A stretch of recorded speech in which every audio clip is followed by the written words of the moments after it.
Welcome to the most horse-powerful podcast on the internet, the Xbox Drive.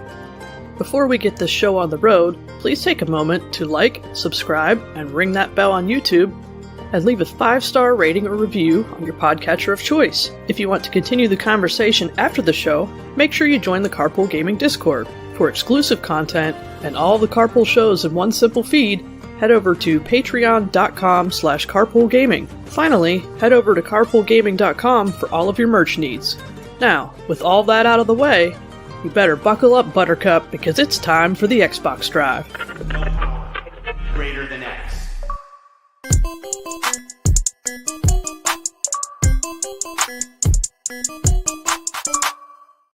What's up, everybody? It's me, Fee, and this is the episode of the Xbox Drive. Good golly gosh, I cannot speak today. It is episode 431. It is a Friday evening, and I'm here on what we consider a Skype call with two of my friends tonight. I have Mitch and Bowza. Mitch, how are you doing? I'm good. How are you? I'm doing fantastic. Thanks, Mitch. And how are you doing, Bowza? I'm doing wonderful. Let's go. We love it. Oh my goodness. Well, as you may or may not know or may notice, Sean is not here this evening. May he rest silently and calmly, whatever he's doing this evening. But we are here to talk about all things Xbox and pretty much everything else, which is like 90% everything that's not Xbox, to be quite honest. But we are here to rock it, and I'm super excited to be here with you guys. Goodness gracious, it's been a week. So yeah. What we're going to do is we're going to start off this week like we do every week, and we're going to talk about our geek outs, everybody. Bowza, do you want to tell us what your geek out is for this week? I'm going to have to go with the zoo. Ooh, I had a the good zoo! time at the Pittsburgh Zoo last weekend, seeing all the animals. It was a chilly day. It actually sleeted on us at one point, which was not ideal when you're outside, but hey, No. you get what you get. But the good news was the zoo was hardly any people there. And all the animals were still there, so hey, everything was great. I got this cute little axolotl on my microphone. Oh my god, it's so cute, guys! Oh Yeah. my god. So cute. It's fun having grown-up money when you go to places like that. I'm just buying it. I don't have to beg my parents to buy me stuffy. I bought it. I did This it. is true. It's true. My question to you, are there any otters there? Yes. Oh my god. Of course I'm so there are. jealous. I'm so jealous. We saw Sad some face. gorillas wrestling in their little enclosure. It was like Big Brother getting attacked by his little brother.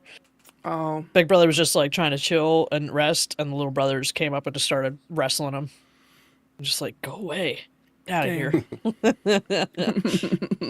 I like how you say there was nobody there, but the animals were still there. They're kind of in cages. They don't have an option. They could have been hiding. Stuck.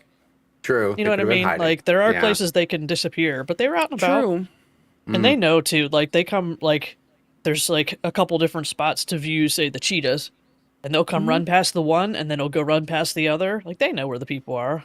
I don't know how they train them, but they do. Probably with food. Probably with food. You're right. Probably with Mitch. food. You're probably right. It's stand here, please. Thank you. If you want to eat for today. Yeah. Yep. Yeah. More than likely. Man. What was your favorite zoo. animal to see? Probably the penguins. I'm a sucker for penguins. Love I that. just like them. It was one just standing out there with its little arms out, like it was gonna fly somewhere. It wasn't flying nowhere. No. It's just doing chilling. its best. Yep. Oh my goodness. Well, that sounds adorable. I love that geek out. Thanks. Mitch, Yeah, what what's is up? your geek out? Mine's way more nerdy. So Okay. I went on Facebook Marketplace, the gem that is sometimes Facebook Marketplace, and I ended up finding somebody who was selling a NAS. And for anybody who does not know what that is a network attached storage where you can hook it up to your network and store all sorts of stuff. And what's up? Nerd. It's okay. That's fine. That's my geek out. I've been looking for a NAS forever, and somebody was selling one for $100. And it had two 4 TB hard drives in there, and I was like, you know what? I will take that. Bought it, and my favorite thing in the world is letting people sweat on Facebook Marketplace. Ask them a question. Don't let them know you're too interested, and then go, cool, I'll get back with you. And then the next day, it was originally 140, and he's like, "If you can pick it up today, I'll give it to you for $100." I'm like, I didn't even have to ask for it cheaper. He just wanted to get rid of it. So yeah, Nice. Love it. I got it. I'm hooking it up. I'm learning how to back up all my Blu-rays so I can have my own Netflix based off of this, so I don't have to like I have it more localized. Also, Plex is a cool thing that I'm learning more about thanks to Steven and Buzz. So we're going to be definitely legally sharing things. Yeah. Okay. We love that. Yeah. We love legally sharing things. Legally here. sharing things. Absolutely. Plex servers are the best. Yeah. So, no, yeah, that's my big nerd out. I might have a different nerd out next week, but yeah, that's my nerd out going on right now. So, yep. Yeah. It's not exciting. It's exciting for me, but it's, I'll be happy about it. I like home Pretty tech cool. stuff. Yeah. Yeah. Oh, the next week probably won't be a tech thing. It'll just be something I need. So yeah, but no, this week was definitely the nerd out for the tech stuff. So, and I get it on the cheap because if you look that up on like eBay, it's like $250, and I got it for $100. So gotta love a deal as well. Nice. Yep. Nice to see your cat above your head there, Fee. I just noticed that. Like literally didn't even see the cat until he moved. He's just like, Yeah. Sometimes you just don't realize, and then all of a sudden you just see a paw. Yeah. Or you yeah, it blends in so well. Yeah. Gotta love it. Or he like gets up and then he does like the scaredy. I called it the scaredy cat stretch, where he looks like a cat from like Halloween, where it just arches his back and he goes like this, and then he like walks away, and people are like, "Whoa!" And I'm like, "Yep, I think it's my cat." It's because the color of the cat kind of matches your shelf. You can't. It doesn't look like there's enough space, but it's the cat tower in front of the shelf, so there is enough space. So it's very deceiving. Yeah, For sure. Surprise, everybody! It's my cat. Surprise, kitty cat. Yep. Surprise, sleepy cat. Yeah. Of course. What about you, Fee? What are you geeking out about? Great question, Mitch. Guess what? I am now locked in with this little bad boy on my wrist. I have a Fitbit, guys. I have a Fitbit. So I got it this weekend from the old Costco. And you may notice that I have it like a rainbow bracelet because I didn't like the one that was on it. And I was just like, you know what? I want a cool one. So now I have like this rainbow nylon kind of like braided type of like wristwatch. However, is it great waking up every morning, not being able to sleep, and then getting completely like trashed by your Fitbit app telling you how terrible you slept?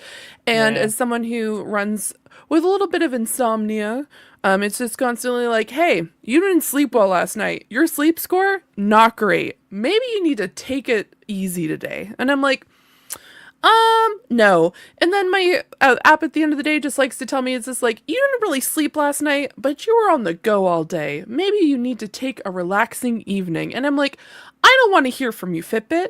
I don't like to be constantly told what to do. I'm going to do the opposite of what you tell me to do. So here we are. So I've been in a constant battle with my Fitbit all week because it's trying to make me have like a restful night's sleep and constantly just like pay attention to like, maybe you need to calm down a little bit. And then I just do the opposite. It's the stubbornness that just constantly is there. That's just like, I'm going to do the opposite of what you tell me, like a disgruntled child. And I'm just going to be like, don't tell me what to do. And then I just run away and do what I want to do. So there we go. There you go. Does it register 2 hours of sleep? Oh yeah. It registers multiple hours. So it can tell when I have gone to sleep for an hour, woken up, got up, walked around, did other stuff, went back to sleep for 2 hours, and then it like combines it all together. So then you get like this. It's like, whoa. That's what my sleep looks like constantly.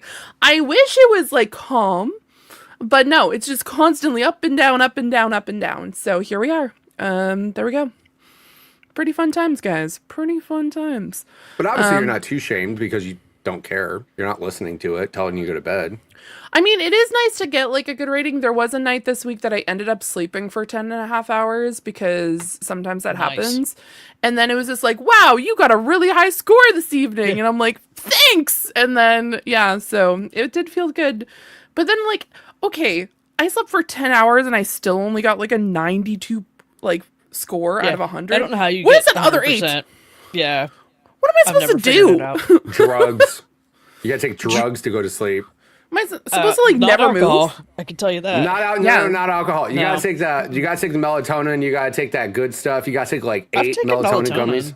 Well, I haven't taken that much, but I'm just saying, you want to go to that good sleep, not that right. Michael Jackson sleep, but like the good sleep. You know what I mean?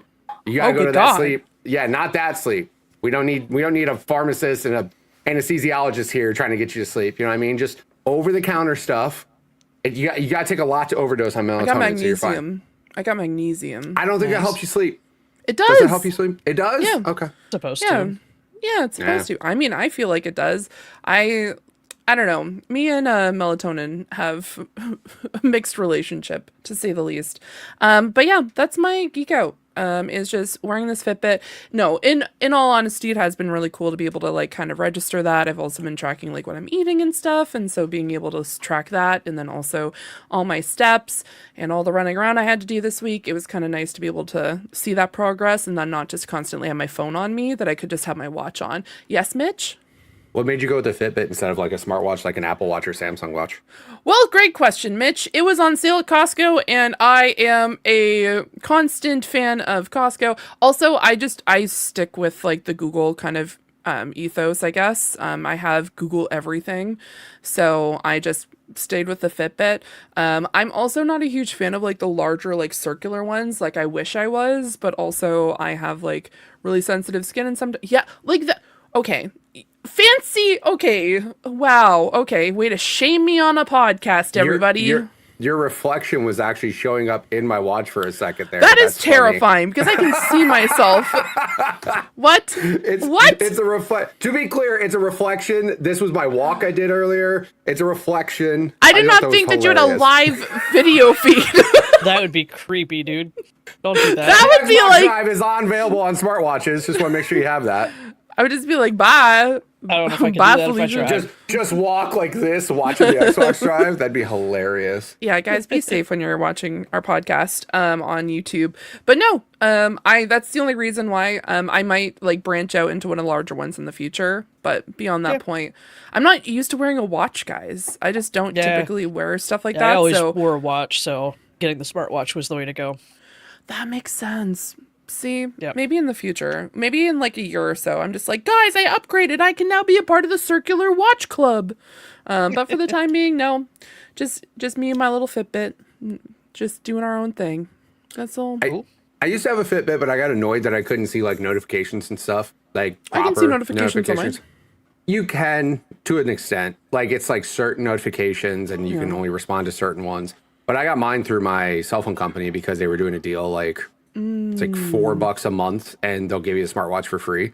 And yeah, like I said, it's like it has 4G. I could take it anywhere I want, which is something I've never done with it. I've always had my phone, even when I go on a walk. Like I could go on a walk without my phone. Never have. That's weird. But no, like and the only thing I don't like about them is Fitbits definitely last long on the charge.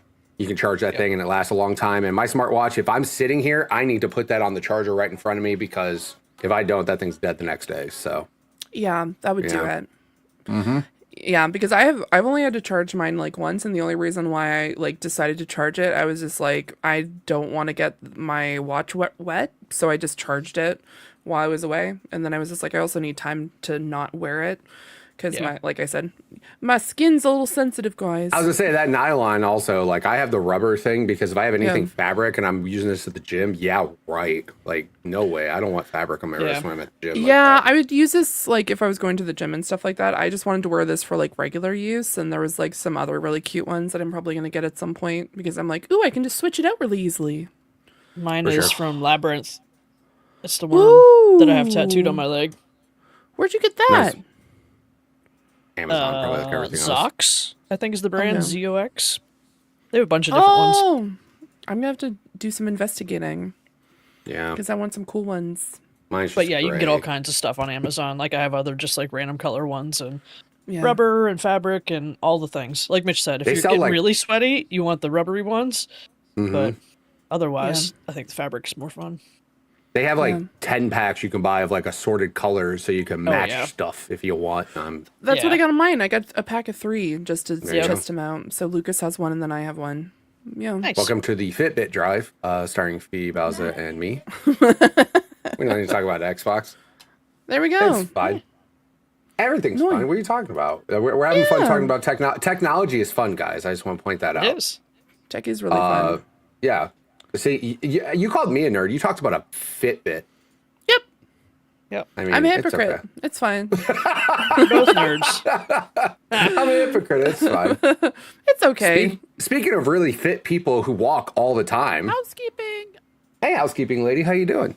Wow. She gets her imagine how steps many in. steps they get in a day, right? Oh, yeah. Yeah. By the you just started tracking your steps though, right? You just started like, okay. Bowza, what's the most steps you've gotten in a day? Oh, upwards of 25,000 at Disney World. Yeah. Yeah, I say Disneyland, it was like You go to 27,000. like a theme park or something like that. Yeah. You're getting 20, 30K. Yeah. Thought my legs you were going to don't fall off my notice. body, but yeah. Oh, you do at the end of the day when you're carrying At the end of everybody's the day, merch sure. at the hotel. Yeah. Real fun. Well, she's not Yeah. quite as old as us, though, Mitch. That's true. It's I was a true. pack mule for all of my family's like stuff they bought. Yeah. I was just walking behind like Lurch from the Addams Family, carrying everybody's luggage and shit. It was real fun. Yeah. After 27,000 steps. Gotta love it. Yeah. Anyways, thanks, housekeeping lady, for being here. Make sure you pick up Fee's Fitbit wrapper. She left it on the floor there. Please. Thank you. You're a good one. New episode of the GUIs. It goes live in early access on Patreon Tuesday, May 12th. Hits the free feeds on Thursday, May 14th. Seth, Sean, Ryan, and Fulia do a GUIs check-in for May 2026 with a ton of community submissions. Here's my GUI. Resident Evil 9. That is all. That's it. It's a Not great sure game. if that's Go what play I it. expected you to say. Interesting. No, Resident Evil 9 is so good, and I still think about that game. So yeah, so far, just to be clear, so far, Resident Evil 9.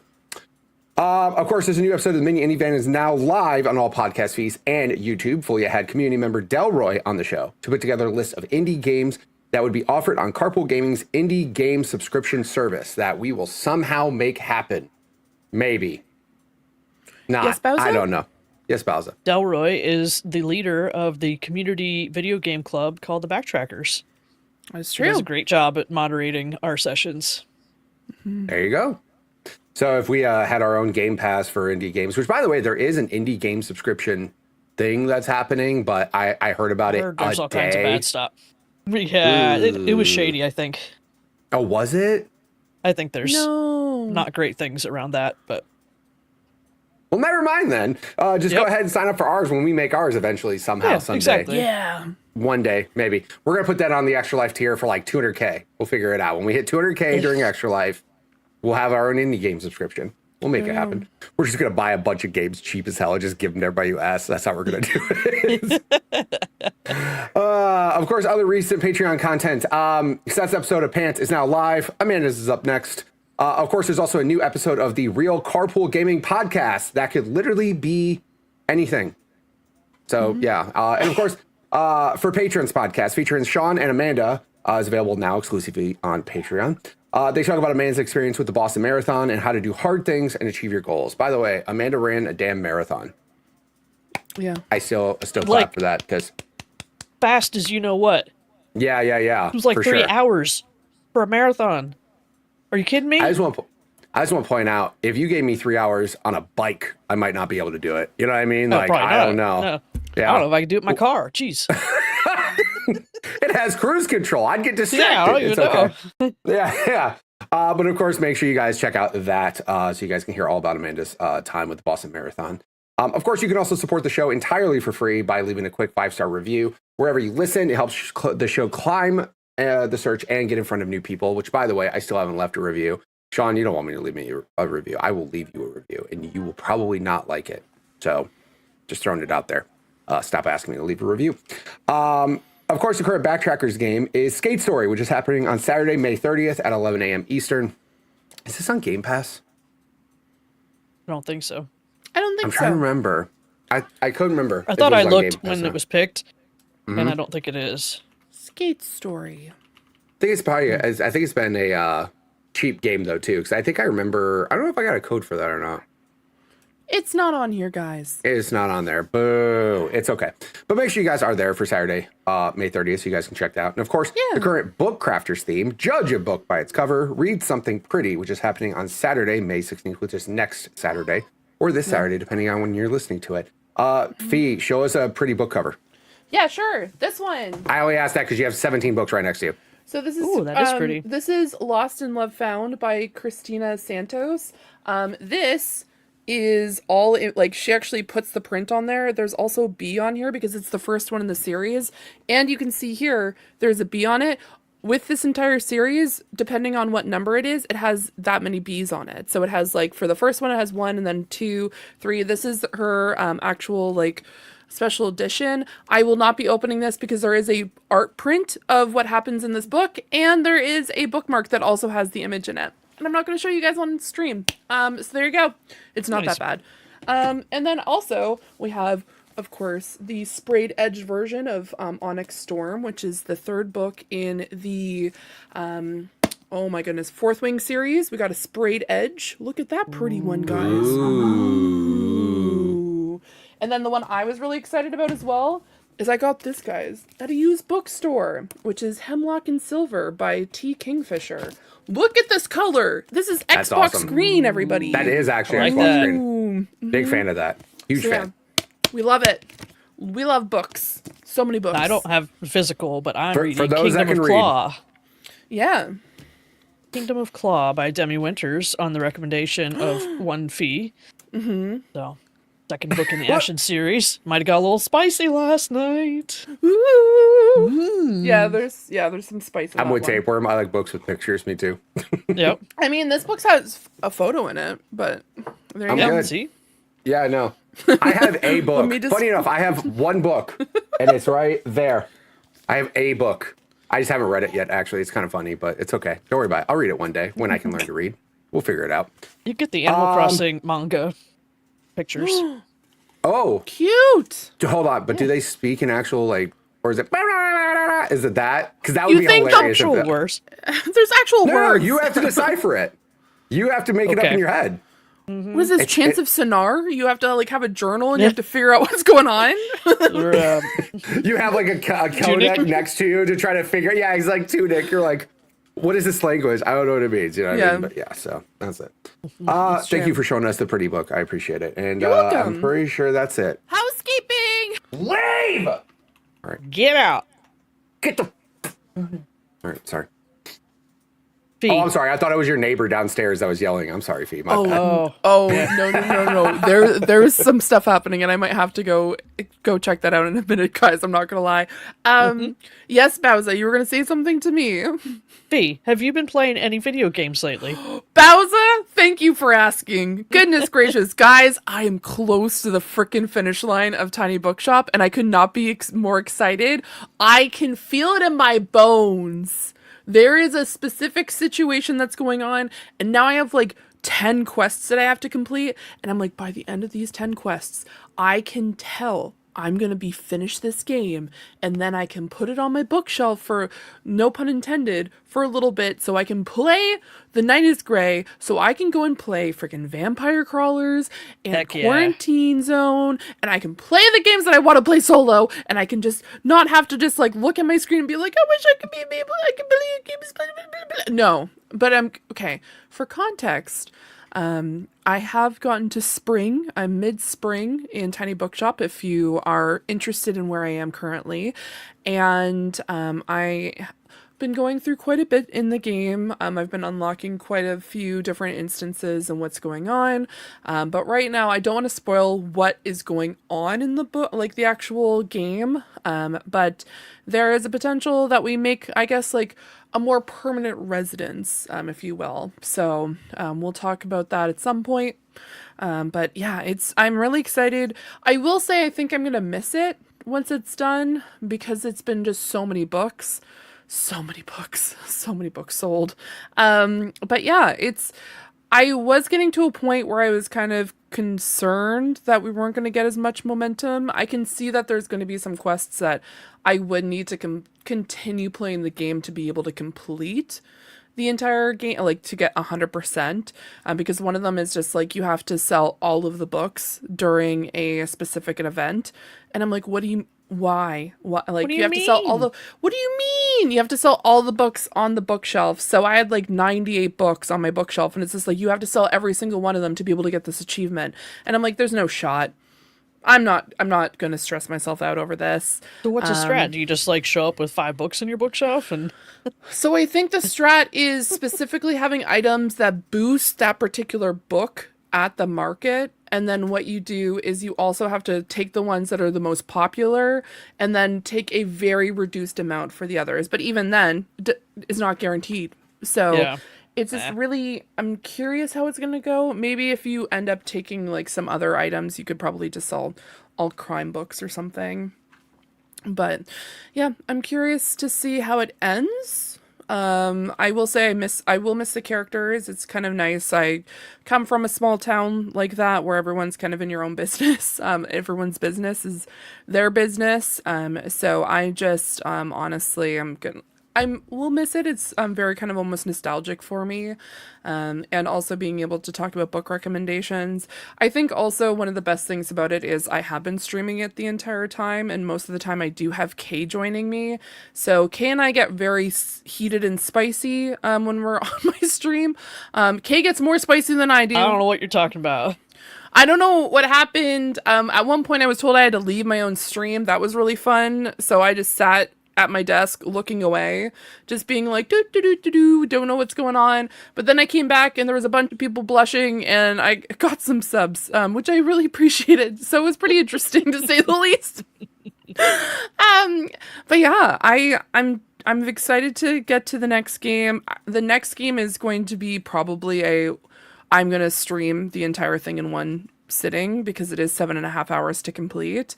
So it might just be a weekend where I just start from because I mean Kay and I literally finished like The Root Trees Are Dead in one stream, and that was 7.5, 8 hours.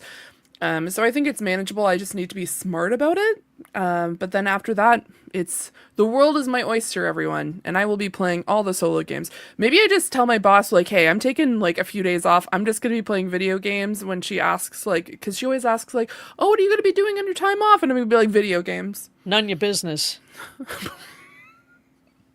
That's what I'm doing. She's so nice. She still doesn't need to know what the hell you're doing. I don't care how nice I you are. don't tell her everything. I just like I tell her about video games. You don't need her coming across that stream that Kay was on. I'm just saying. I mean, I can't control Kay. Kay is an adult and she does her own things. And yeah, that also led to maybe one of the most entertaining audio recordings of myself that I've ever heard. Even though it was outside of the stream, it was very entertaining because it was associated with that stream. So yeah, what a fun time. So yeah, I think it's also just been really nice to be able to talk to people in the community about books and be able to like give recommendations and see what other people are reading. Because it is something that I really enjoy talking about. Obviously, I'm on a podcast about video games, but I do tend to talk about books quite frequently outside of the podcast. So being able to sit down, crafters. Exactly, that's why we got the book crafters and be able to like hang out with people, but also just another kind of like extension of that. So who knows, maybe I'll have to find another way to continue the book talk on my own streams as well. I was surprised just watching your streams at how many of the books I do know.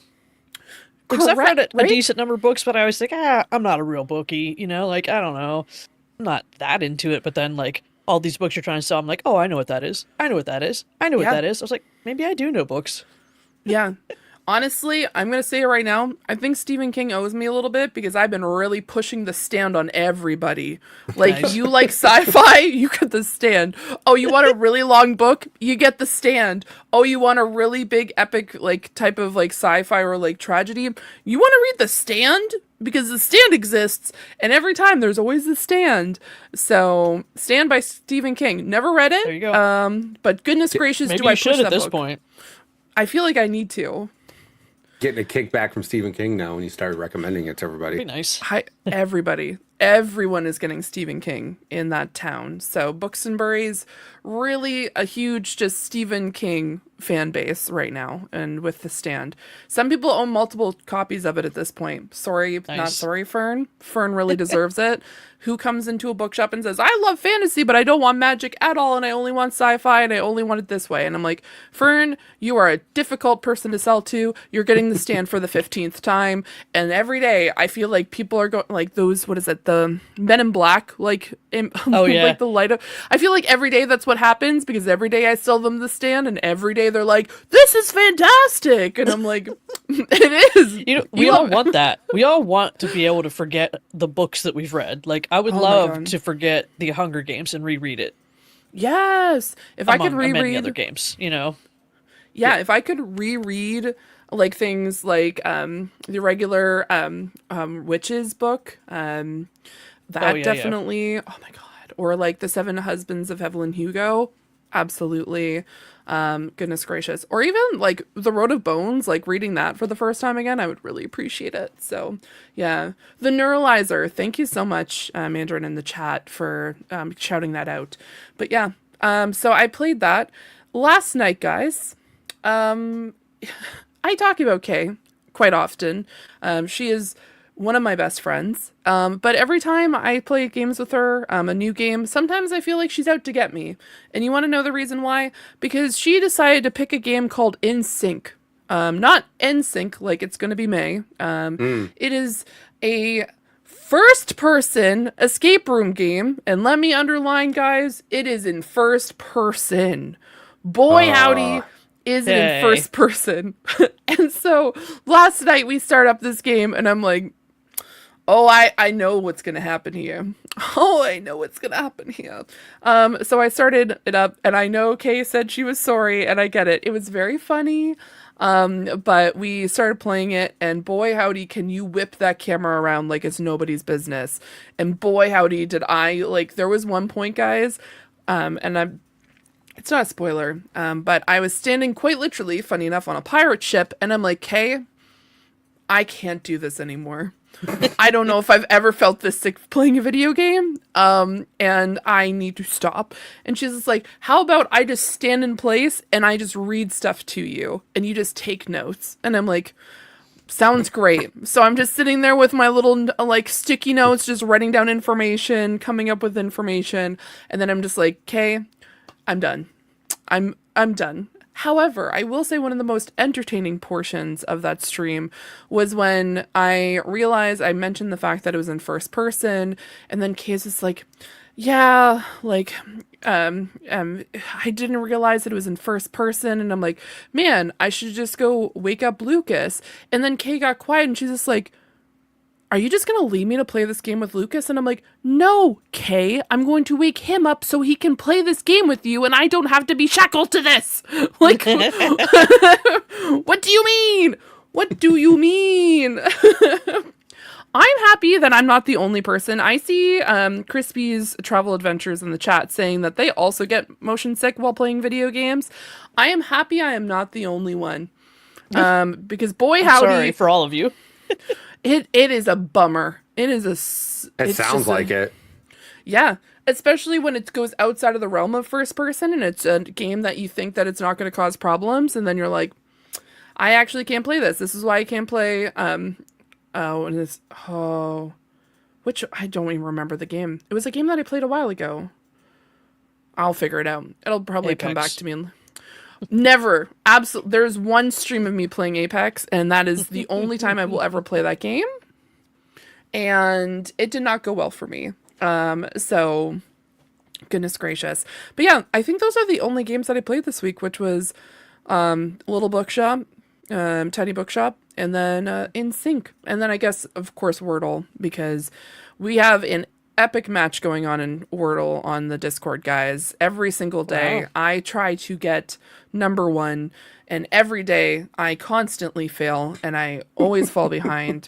And every so often, I get close, but I never succeed. One of these days, I'm gonna get the word in like 1 or 2, and I am going to show boast in the Discord like nobody's business, and it's gonna be obnoxious. And you guys will all know. I might just put at everyone. I might just be like, today's the day.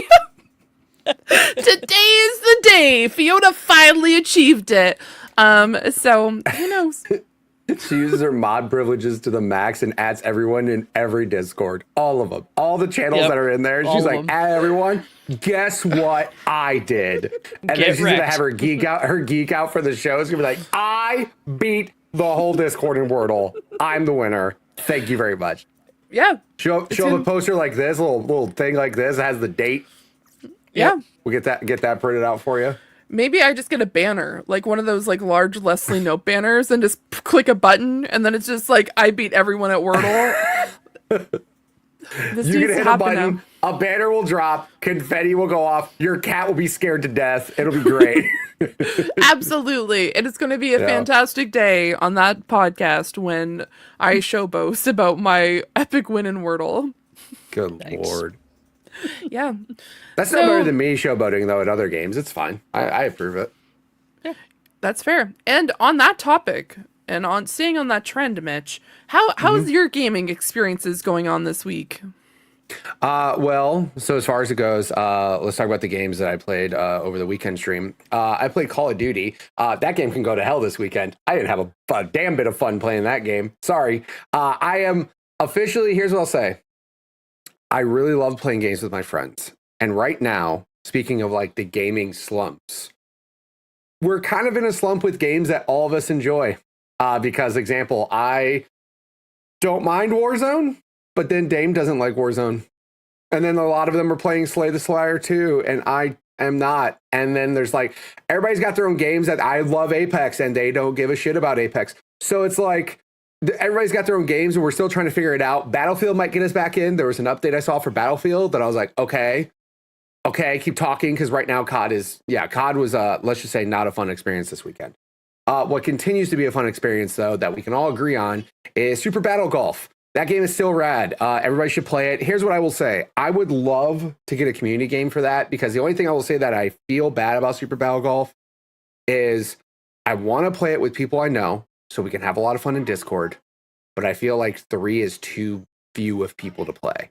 Like 4 or more, I feel is like the sweet spot of that game. Not saying you can't play with 3 or 2, but I mean, if it's just you and another guy beating the hell out of each other, it's not really fun. You know what I mean? When there's a mix of people around and there's more people to like engage with and like have those types of things, it is definitely a more fun experience. So typically what we've been doing is all 4 of us will play Call of Duty for about 2 games. And then we all kind of look at each other like, no one's having fun, right? You want to go play Super Battle Golf? Sure.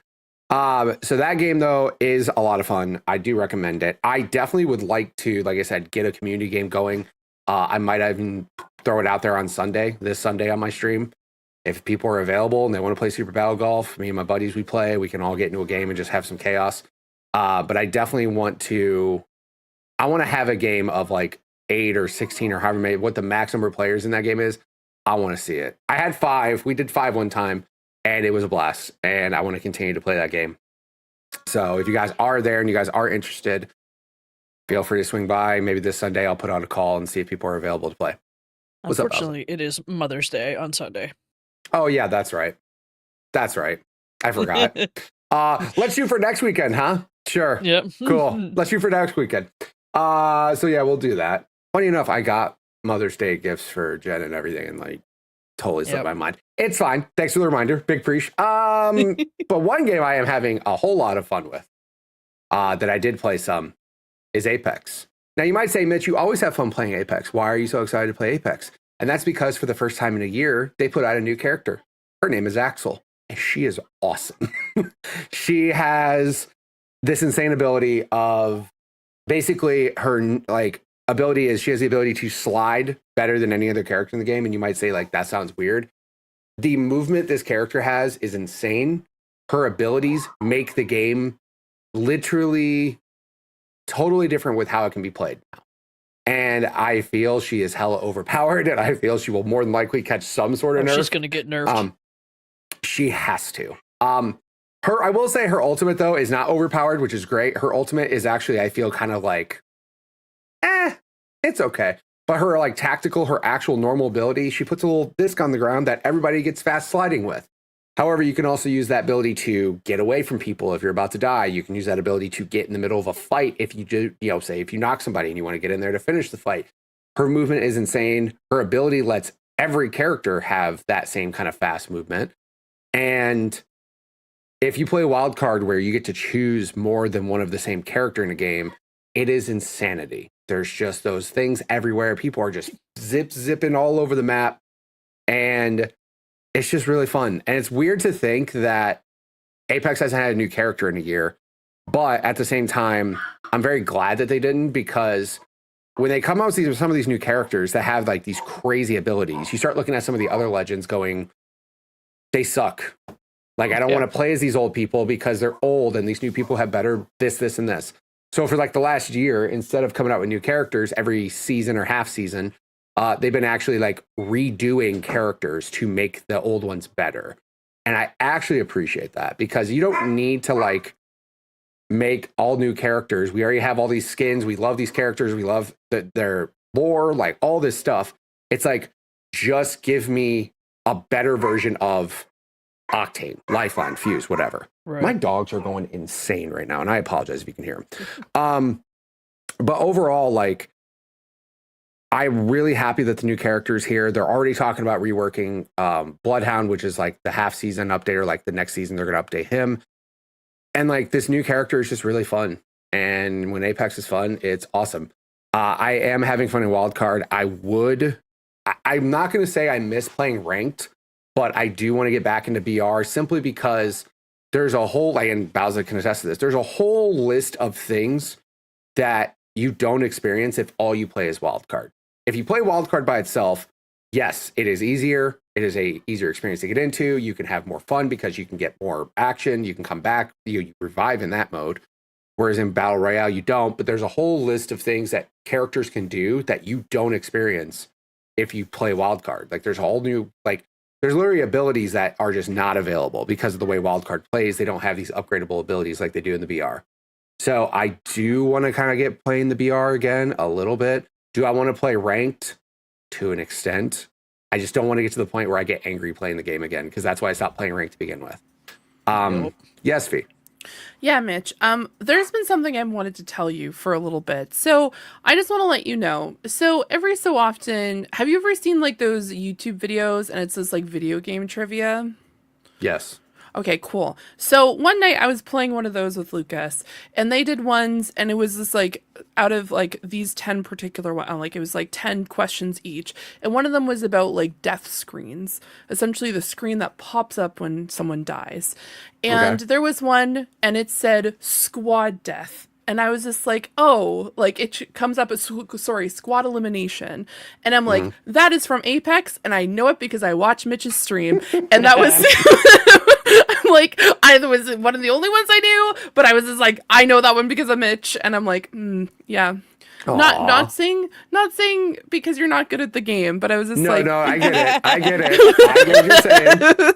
I get what you're saying. I was just like, that is Apex. Thank you. Also, so do you actually get motion sick watching somebody play the game as well? Apex, absolutely, I do. Okay, cool. Yeah. So look at that, guys. Even though she gets sick, she still has my stream up, and she occasionally watches until she probably feels violently ill, and she's like, all right, cool, I'm gonna come back to doing my work or lurking or drawing something awesome or something. So that checks out. So I appreciate that. I also appreciate you clarifying that it's not because I die a lot in the game too. So thank you for that too. That's very nice. There was a part of me that wanted to play that spin and be like, because I constantly see you die. But then I was just like, I'm trying to be a little bit nicer tonight. You know what? Just because Sean's not here, and I feel like I need to like do that mental buffer, because I know Sean would be like, be nice, guys, and then we would just continue. All right, guys. Ryan would tell you to be nice. All I don't right, know about guys. Sean. Sean sometimes. Sean won't tell you to be nice. Sean will just go, all right, guys. And that's his way of telling us, like, knock it off. He doesn't tell anybody to be nice. He's just like, all right, moving on. Just shut up. Anyways, just shut up. I got to talk. You know what I mean? It's cool.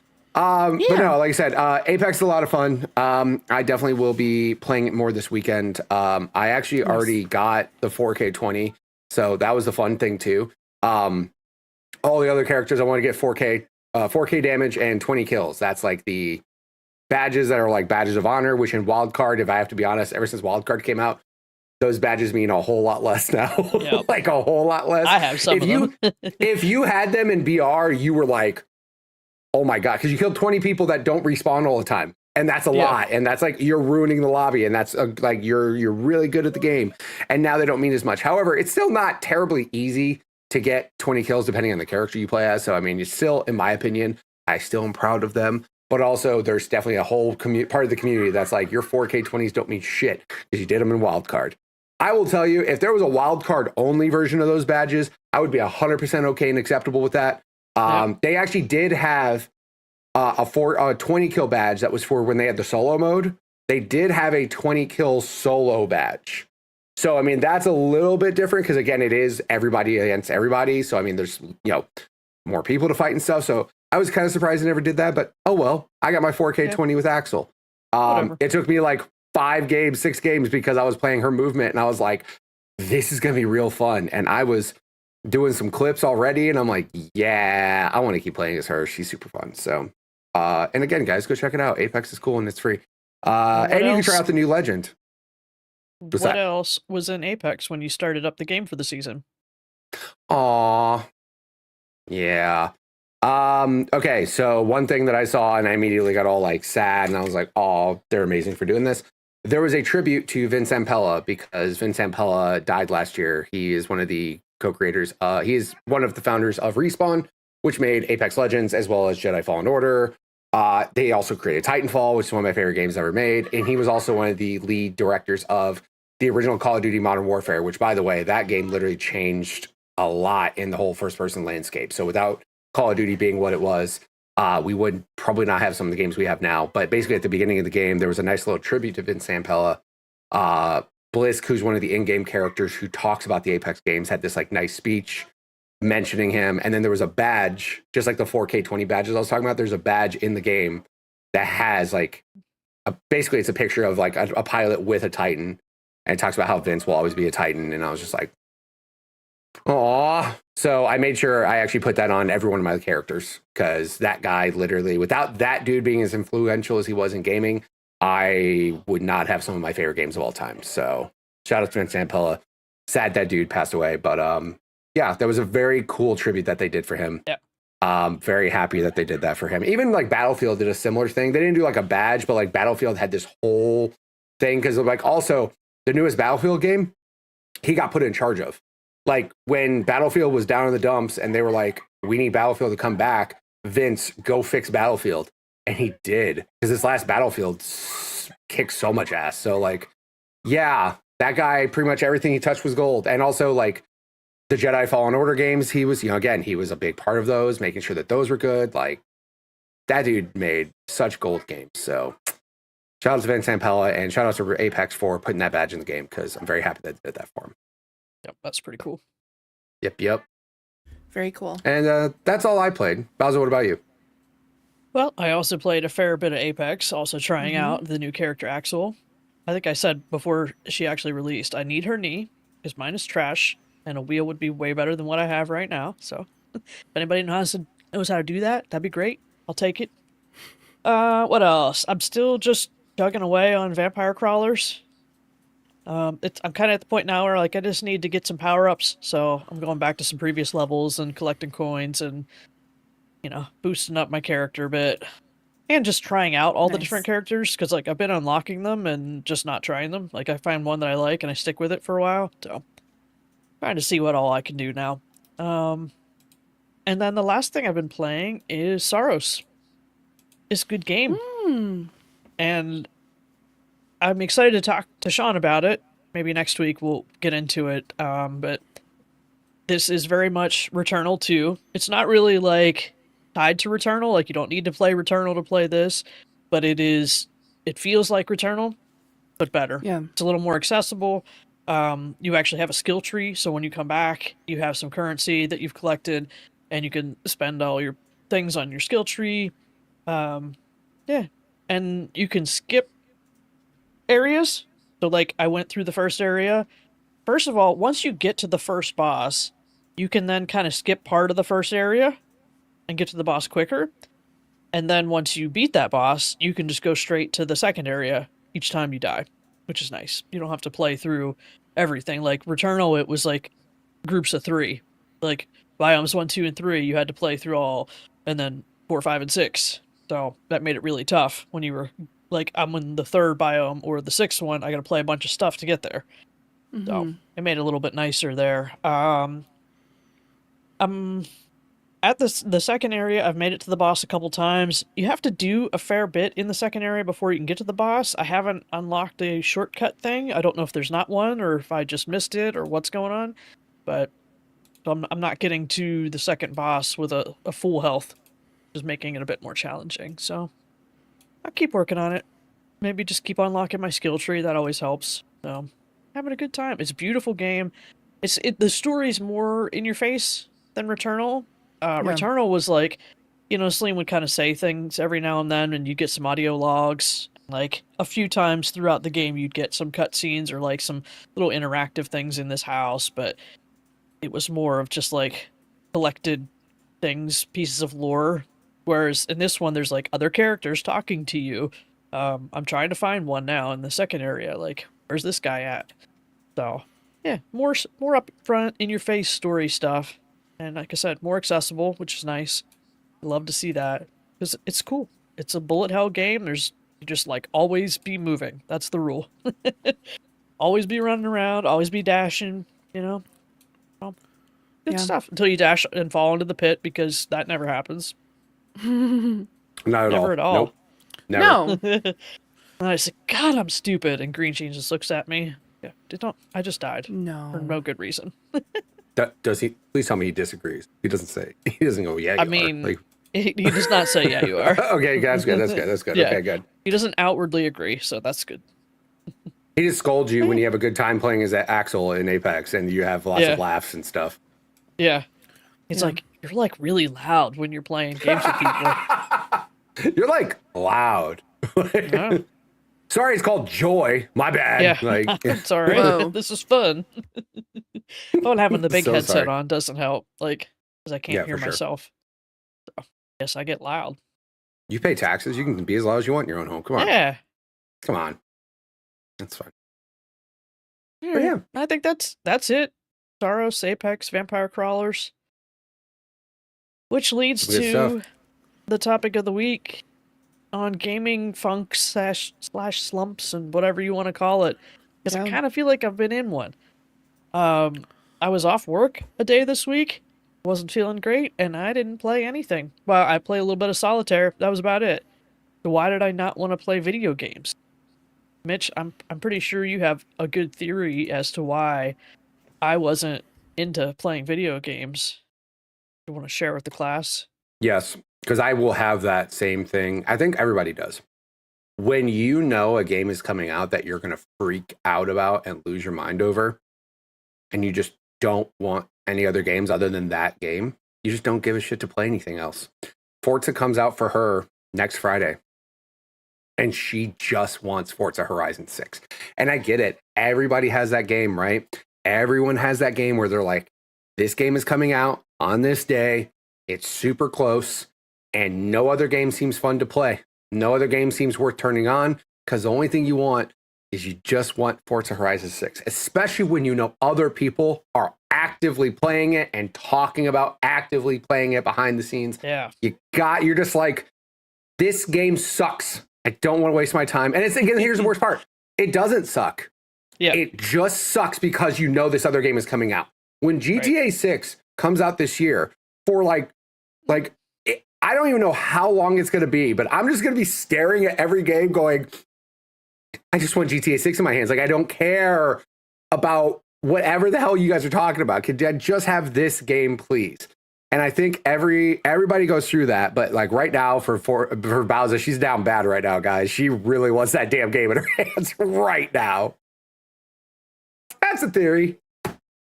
Yeah. And I was able to, like, once I actually fired up Saros again and started playing, I was like, oh yeah, this is fun. It's not that the games aren't fun. It's just like, I want to turn on my PlayStation and play that game. That's not Forza.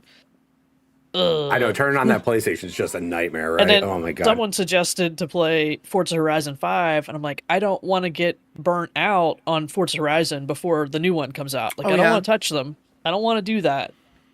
I just want the new one in my hands right now, and I have a week to wait, and it's terrible. Also, you're going to drive around and go, this isn't Japan. And like, you don't care. Like, you're like, Well, I want the new thing. Well, I'm not as big on the Japan setting as a lot of people are. Like, it's great, that's fine, but like, I was like, oh my god, this is the greatest ever. Now, like, I don't know, Japan's fine, Yeah. but I think I like Mexico more than I like Japan. But the game's gonna be gorgeous, and it's gonna be a blast to play. It doesn't matter where it's at. It could be in my yard. I don't care. I just want to drive around. Forza Horizon 7's in Pennsylvania. I It'd be think like when I'm playing Mario Kart Tour, like the actual live part one that you can play. Yeah. I think it also doesn't help the fact that everyone and their mother who's touched the game is just like, it's so damn good. You're like, I know, because you People shut that up. have the early access review stuff we're talking about, it's like, oh, could you all just like not be playing it? There was I saw it on Twitter today that somebody posted, because my favorite thing I like when they do is like some game companies will show you like preview footage, and then when the game comes out, they'll show you the in-game footage, and sometimes it's like very different, like very like, here's what we showed you, but here's what the actual game looks like, and you're like, that's not close. It is the exact opposite with Forza Horizon 6. That shit looks identical. Like, it looks perfect, and you're like, oh, they weren't lying. It looks this good. Yeah. They didn't lie last time when 5 came out. No. It was every bit as good as they had showed us, so... Everybody's got that game, though. I can't play anything now. Yeah. I was like that with Spider-Man. Because the worst thing for me is, especially when a game company puts out a game that they know is good, and they put it out early for reviews, because that's what got me all messed up. Like, I had Spider-Man 2 pre-ordered on PS5 digitally. And I was like, all right, I already know. That's my game. I'm going to love it. Cool. Yeah. And then Insomniac's like, oh, we're going to show you the review for the game a week early, which is very rare that a company has that kind of confidence to be like, we know it's good. Enjoy it early, and we'll tell you. The game review came out. It was awesome. Everybody loved it, to the point where I had that like itch. I went and bought the damn collector's edition to get the Venom statue. I couldn't cancel my PlayStation pre-order, so I gave away the code. I'm like, that's that kind. And again, now I have a Venom statue in front of me, and I'm like, I don't care about anything else. I just want to play Spider-Man even more now. Yeah, no, that definitely happens. And like I said, I think, when does a review embargo, is it Monday? No, I think the review embargo is, I can't remember. I don't know. That's when the game comes out. But either way, you're going to see a review that's when for the early game. access starts. Yeah, early access starts on Friday, but I think the embargo, I think, might be the 11th. I can't remember if I'm on that or not. But yeah, like, it is, yeah, it looks like they're just putting it out there early, and they're not scared to show it off, and you gotta love a game. That's when you know a game is bad, by the way, ladies and gentlemen. When you don't see reviews until like the day of or after the game comes out, people are like, I'm looking at you, Suicide Squad game. Oh my God. That game got given to reviewers the day it came out for everyone else. I'm like, ooh, you know it's not good, because you want to get a review out there late after everybody regrettably purchased it. So, yeah, kind of crazy. Yeah. But what about you, Fee? What kind of gaming slump have you had? Well, typically it's like, it was like, I think like the ones that I like constantly remember is like when I used to play World of Warcraft, and it got to a point where like I didn't want to play anything else. And then when I finally stopped playing WoW, there was just like a point where I just didn't play video games. Because I was just like, I can't play World of Warcraft. I need to take a break from it. Which inevitably turned into me just completely quitting it. But there are also some times where I'll just like, I'll try to sit and like, I think there was also a time, like, I think it was in December, and I was just going through games that I had, and I feel like I went through like 6 games. I started it, played 15 minutes. I'm like, I played, I'd load up another game. I'd play it for 15 minutes, and I'm like, no. And I think it's just more in the lines of like, there's just so many options as well, because you kind of feel overwhelmed. And then you're thinking about the fact that like, oh, I could be playing something else right now. Kind of like with what you were talking about, Bowza, the idea that there's games coming out, but it's not even that. It's just like, there are just so many games that we have access to right now, and then thinking like, oh, I could be playing this game, and then you try to play that and you're like, I don't think it's really hitting, but then I try to play something else that I really want to play. And then I know for myself, I definitely get into this mindset like, I want to play this type of game during this type of year. I'll play this game when one of my other friends is playing it at the same time, and then it just kind of becomes a spiral, and then I get stun locked, and then I'm like, I'm not going to play any video games and I walk away. I usually find that games that typically help me in those situations are the more repetitive, kind of like, I guess, like management type games. I know one that I actually kind of frequent is like things like just Papers, Please. To kind of like, I almost consider it as like a palate cleanser when it comes to video games, because it's a game that I really enjoy doing. It gets me out of like having to like start something new, but it's almost like watching an old television show that you really like to watch. So you watch it a few times. It's the same thing with that game. Like I don't go anywhere with it. But at least it just kind of like breaks the kind of like the comparison kind of wall. So yeah, I think it's kind of juggling that around, because I do have this, it's the same thing with like reading slumps. You get to a situation where you're like, there's so many different books, or you've played a game that's so good that you're like, nothing's hitting. I felt like that kind of way when I finished Baldur's Gate 3 for the first time, and then also like Expedition 33 last year. And I think that's also kind of went hand in hand with the time where in December where I was just trying to play other games, and it just wasn't hitting the same way. And the story, even though I know the stories of those games were really quite good, and I'm eager to play them now, but at the time it was kind of in the back of my brain, like, this isn't like Expedition 33.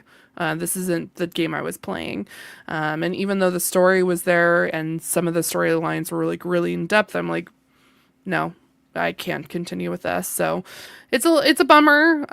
But also just doesn't help that I'm just insane overthinker when it comes to situations like that. So yeah, that's typically, it's more on the lines of like stun locking and the burnout of wanting to play all the games at once, but you can't. Yeah, I know. I got into kind of a slump after Death Stranding 2. Once I got the platinum for that, I even like restarted it to just play through the story again. Like nothing else was going to touch that story wise for me, and that's so what I wanted funny. to do. That is funny you brought that up, because it's like same thing. It's like when you anticipate a new game coming out, you don't want to play anything because you just want to play that, and then when you get done playing a game that's too damn good, you're like, man, all the other games suck. Like, I just wish I had more of that. You know what I mean? And again, they don't suck, but in your head, you just had like an insanely good experience. So you're like, no other experience is going to be as good as that.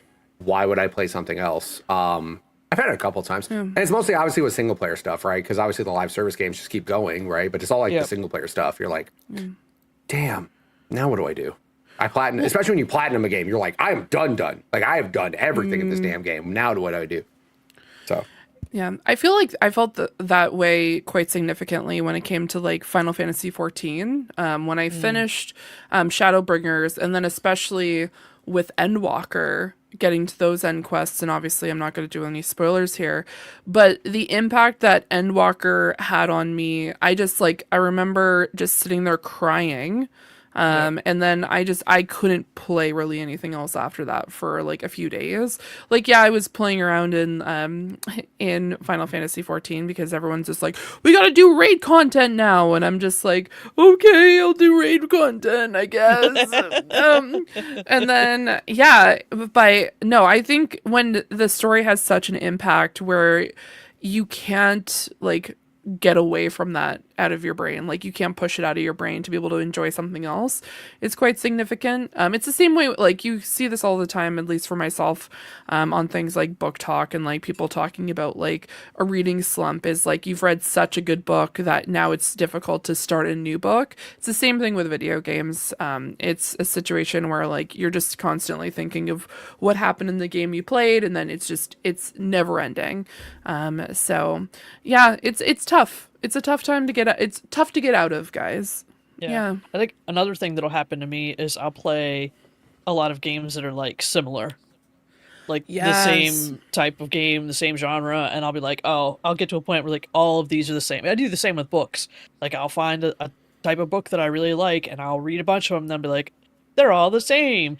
And, okay, well, you did it to yourself, dummy. Go play something different or read something different. Yeah. Part of me worries about that with me this year with Red Dead, because I'm playing Red Dead, and then I'm going to play Red Dead 2, and then GTA 6 is going to happen this year. And again, I'm playing like some of the best games ever made that people literally say like Red Dead 2 is like, people are like, this is like this is my favorite game ever made. Yeah. And I'm like, Up there I'm for going to me. blow from Red Dead 1 to Red Dead 2. And by the way, both Rockstar games, both open world, both games. And then I'm like, I got They're to play so something else in different. between. I got to play something else in between because like I don't want to get burned out on open world because what else am I looking forward to? Wolverine, open world, like another one. I'm just like, I hope I don't get burned out on open world games. And then GTA 6 happens and I'm like, and again, I know that game's going to probably be as big or bigger than Red Dead 2 probably because of just the scale of it. And I'm just like, am I going to want to put another time in there? But I'm sure they'll show a trailer and I'll shut up and I'll go, yeah. Yeah. You'll be fine. Not to like jump into the questions, but Star brought up like, this is probably not helpful, but when I lose my gaming mojo, I lean into another hobby like crafting or reading or go outside or watch someone else play a game. Funny enough, I actually had a hobby that took me away from video games because of how much I enjoyed that. And that was skateboarding when I was in high school. I literally played video games all the way up until Tony Hawk. Like I was playing, I had, Genesis, PlayStation, and I started playing Tony Hawk and I was like, let me actually try skateboarding. And I love skateboarding so much. I didn't care about video games at all. I didn't care about what games were coming out, what systems were, because that was like when PS2 was happening and stuff. Didn't even care. I just loved skateboarding so much. And all I thought about it was that. And I just was like, I don't care about video games for like 4 years. Yes, V. Yeah, I just had a quick side note. It's not associated with the topic, but are you going to play Mixtape? That was a game that I did think was cool. I think it is on Game Pass. It is. I would not mind checking it out. Although does anybody know how long that game is? Because right now, not long like, at all. it's not long at all. Okay, cool. Single digit hours. How long? 8? No, I said single digit hours, less than 10. Single I don't digit know hours? exactly how. And the only thing is, I don't know that that's a stream game. It's not. I Because saw it's going to be something- all good music, and you don't want to turn that Yeah. off. Even if they have a streamer mode, like, that's not the point. Yeah, I will tell you, like, that part Nice. sucks. Somebody's saying 3 to 5 hours. It's not how long to be, but like main story 3 to 5 hours. Yeah, man, I wish games like that, like I could play on stream and not get yelled at. Technically I could on Twitch and just not have the VOD, but like I don't, I mean, like it also, I'm sure that'll run just fine on my Legion. Again, like those smaller games run fine on my Legion. I could probably play it on that. I saw one thing on Twitter that was going around though of one mission that like horrified me, if I have to be honest. Yeah, I'll see if I can find it. It's something that I don't want to know. Don't tell me. I'm gonna Yeah, play the actually, game. don't tell me because I want to play it too. okay. Let's just say it's like it was weird. It's a very weird little side mission thing. Oh. But like I said, I think that if you've got a hobby that's too good, it could also get you in a gaming slump. Because like I said, I just didn't care. Nothing was more fun than skateboarding at the time. And then I got a job at a video game store, and it literally came right back. Like all of it came back. But here's the thing I'll tell you. Sometimes if you go into those super duper long game slumps, you know what was really nice? To come back 4 years later and just have everything to play. I wasn't sitting there complaining, oh, there's no good games or nothing. I had like all these games on GameCube, PlayStation, Xbox that I was just like, what have I been missing? And then, yeah, there was a lot that I was missing, and it was great to like just catch up on everything then. But no, like gaming slumps happen for many different reasons. I'm just glad that you know what's funny? I actually kind of feel like I have one now, like I was telling you earlier with my boys finding shooters or something to play. Like all of us, we're in a shooter slump where we're like, this game's good, but it annoys us. And then this game's good, but it annoys us. Like I want to find a game that's a multiplayer game that everybody enjoys. And right now, Super Battle Golf seems to be somewhat scratching that itch, but it's not a shooter. Yeah. Time to get back into the friend slap, though. Go play some Technically, Rainbow, that is. maybe Oh, some Lockdown. Gamble with Friends. I'm about to just go nuts on that game because I saw some streams of that game. Ooh. Gamble with Friends looks wild. Essentially, you all have a debt you have to share together, and you have to get out of that debt collectively by gambling. And let's just say one person can make some mistakes and get you further into debt, and you have to have some of your friends help you get out. It looks very, very fun. And I want to play this. Buzz mentioned it. I saw a stream of it, and I was like, okay, actually, like, that does sound really fun. And of course, we all know Sean loves gambling. And it's very much a friend slop game where you have weird avatars and you talk in your face and your mouth do weird things. I'm like, Gamble with Friends actually looks really, really, really fun. Crispy in the chat says, what's up? They got some bundles on Steam of Gamble with your friends and some other friend slap, that like sledding game that just came out. there's some other ones there that like Roadside Research, where you can get 2 games for damn near the cost Say of the one. word, and I'll have gamble with your friends today. Like I'm down for like again. I just saw some crazy things where people were like, one person of the team was doing really well, and one person of the team was tanking their debt hard because they were losing all crazy. But yeah, Crispy in the chat says, "Do you still play Arc Raiders, Mitch? I know it fell off after about a month." No, I'm not. I'm not going to say the expedition was a mistake. Yes. Just say it. Just say it, Mitch. The expedition was a mistake. It was. Here's the other thing I will say, though. Personally, if there were other options, for example, if you dropped into Arc and you had a full kit, I think you should be in lobbies with people who have full kits, okay? Because the risk reward, if you're running around with stuff and there's free dudes that are just running around causing chaos, what incentive do you have to want to go out and do anything cool, right? Or pair up people that have free loadouts with people that have free loadouts. So if you want to go PvP and go insane, at least you're on even playing ground. There was a lot of things I wish that they did in the game, and they did try to put some new content out, but just the way that the game got, I'm not going to say stagnant, because if the expedition happened, but then they said, oh, by the way, we now have new lobby parameters, right? And they did do some things, like if you had a full kit, you got priority. Or was it free kit, or was it? No, if you're free kit, you're more likely to get into lobbies that have already started. If you actually pick your loadout, you are more likely to get into fresh lobbies, which is a start. Correct. Like, at least they're starting to look at that. Yeah. But I mean, like I said, if they were like one thing I thought that was a really good idea that somebody said in the community that I would have been like, yeah, that would have been great, was lobbies that have a certain value that you have to have minimum on your person to get into. Yeah. So for example, your kid has to be worth a certain dollar amount for you to get in this lobby. And I think that's a great idea, because then everybody's on their P's and Q's and everybody's like more cautious, and everybody's like not just running in willy-nilly ready to lose everything. Well, maybe it's like lobbies of how many blueprints you've unlocked. Like, what do you even have the capability to make? Then I'm going to be more conservative when I'm carrying a Bobcat and I don't have a recipe to make it, you know? So, to me, I think the biggest thing was losing all my blueprints, and then they added new arc that I think were a little bit harder, and I'm like out here fighting for my life. Right. I'm trying to find stuff. Like, I don't know. I wish I hadn't done the expedition. I wish part of me wishes I didn't do the expedition, but part of me wishes when I did it that there was more incentive for me to get back in there and try it. Like after I lost everything and they didn't give me like a better reason to stick around, I was just kind of like, yeah, I'm good. And it sucks because that game isn't bad. It just needs new ways for people who are brand new, experienced, PvP, PvE.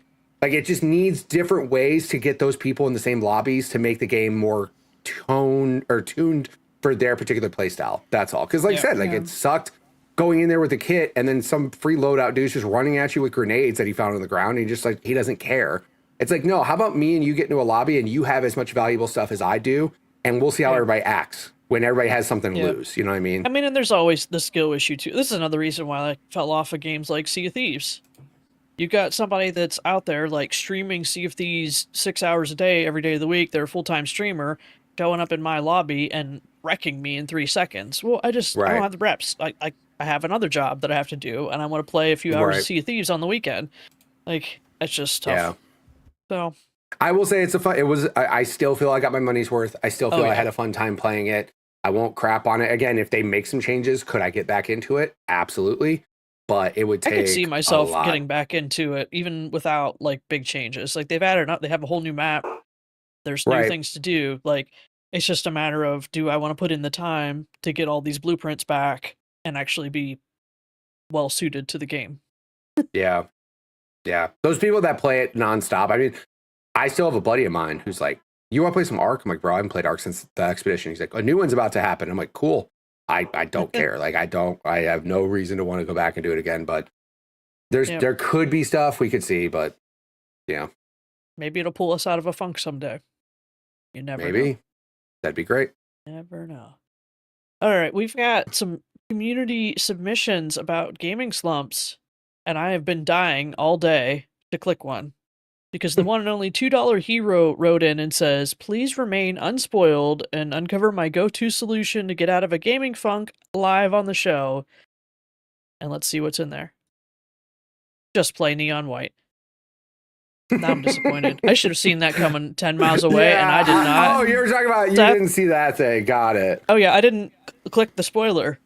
I wanted to all You day. He actually posted held it at off like the whole 9:50. day. Yeah, It's he been almost did. 12 hours that I didn't click that, and it was just playing Neon White. Seth, Oh. I'll get you back. I feel like this is a personal attack towards me because I can't play Neon White, so that's really insensitive, Seth. So just want to put that out there. Shots Wait, who fired. did we put in charge of HR last week? Not me. Who is it? Who is the head of HR now? I don't know. I thought we said Garrett, but Garrett doesn't care. Yeah. What if Seth is HR now? He's like, I'm HR. no. Hello. Yeah, he turns the name tag around. He's like, hi, I'm HR. All right, and in Still that calling vein, them. Sean wrote in and said, if I were on the show, I'd probably say, spoiler text, just play Neon White. Get out of here! I'm sick of this. I ain't playing Neon White, man. Ain't happening. All right, now that we got that out of the way, all right, let's go to another ridiculous No, one. we got that dumb shit out of the way. Let's go on to Let's go to another one. Awesome Dave. For me, the best way to get out of a controller funk is to play some Final Fantasy VIII. It reminds me of how awesome games can be and reinvigorates me. I think he had a typo there, so I think it was supposed. Uh-oh. Oh, no. So maybe I'll just have to, like... Am I back? Was I gone? You're back now. You're back now. Yeah. Oh, where did we leave off? You said, I think you meant to say controller funk. Is there game funk instead of controller funk? Is that what you were getting at? No, No. So yeah. He meant to... He was mistyped. It should have been Final Fantasy XIV. Not I eight. just want to say, Oh. should we retire community questions because we had 2 Neon Whites and a Final Fantasy VIII? Guys! No, we're not retiring it. Maybe, though, can we No. put a blocked word as Final Fantasy VIII in the chat? Can we, Yeah, we could. block that as a term in Yeah. Discord? We could. True. I'm Good down with lord. that. Block. Yeah. I'm joking, by the way. Oh, I'm not. my. Okay, that's what do we got? I'm just joking. Oh, boy. He was, in fact, not joking. He was not. All right, what other questions we got? Crispy plays 85. Not so much a gaming funk as stuck on a Final Fantasy VII boss and having too many games I want to play. See, that's tricky. But I did see that they updated later. They beat the boss, but do you ever get, like, irritated with the game when you're stuck on a boss? That happened to me in Elden Ring a fair bit. Yeah, I do a specific thing where I take my controller, walk about 5 feet that way, and then I'm like, you need to fix this, and then Lucas does it for me if I get really annoyed. Nice. She has a built-in Game Shark. It's called Lucas. She just goes, here. I need one of Tired those. of this shit. Yep. That works, yeah. 100%. I've definitely noticed the hard boss thing. Walk away. Just literally, because you overthink it. You get pissed. Yes. You're just making stupid mistakes. You gotta like separate yourself for a little bit and just like my example, Alma, you dirty Ninja Gaiden on Xbox. I hate you so much, Alma. I threw my controller across my apartment back in the day from Alma. And then I went to work and I got a brand new controller because I shattered mine. And then I came back and first try beat Alma. Sometimes you just try and your brain is just too involved. You start overthinking, you start getting tired, you start getting pissed. Irritated. Leave. Yeah, and you know what come happens? back. Green Jeans would tell me that, and then I'd just be mad at him. Like, no, I could do Oh, it. yeah. And then Correct. I couldn't, so I'd go to bed, and then the next night I'd just beat it right away. And he'd be like, I told you so. Yeah. Oh, and then you have to get the like, oh, I told you so. I or told you you're- so. And then you have to admit your spouse is right. Ugh. Oh, Anyways. ugh. We all That hate happened that, quite a right? bit in Elden Ring and Returnal, both. My goodness. Yeah. I got that a lot during Expedition 33 when I was streaming it, and I was stuck on a boss, and I tried to fight it for 2 hours, and then I was told I should wait until the next day, and I was really mad about it, and then I was just really stubborn, and I'm like, I'm going to continue working on this, and then the next day, I get it in 3, and I'm like, I'm not looking for any answers. It was from Kay and Lucas that were just like, we told you so, and I'm like, I don't want to hear any of this. So there we go. Yeah, Yep. that happens. So Crispy also says, last week I noticed Mitch's controller collection. Which is your favorite?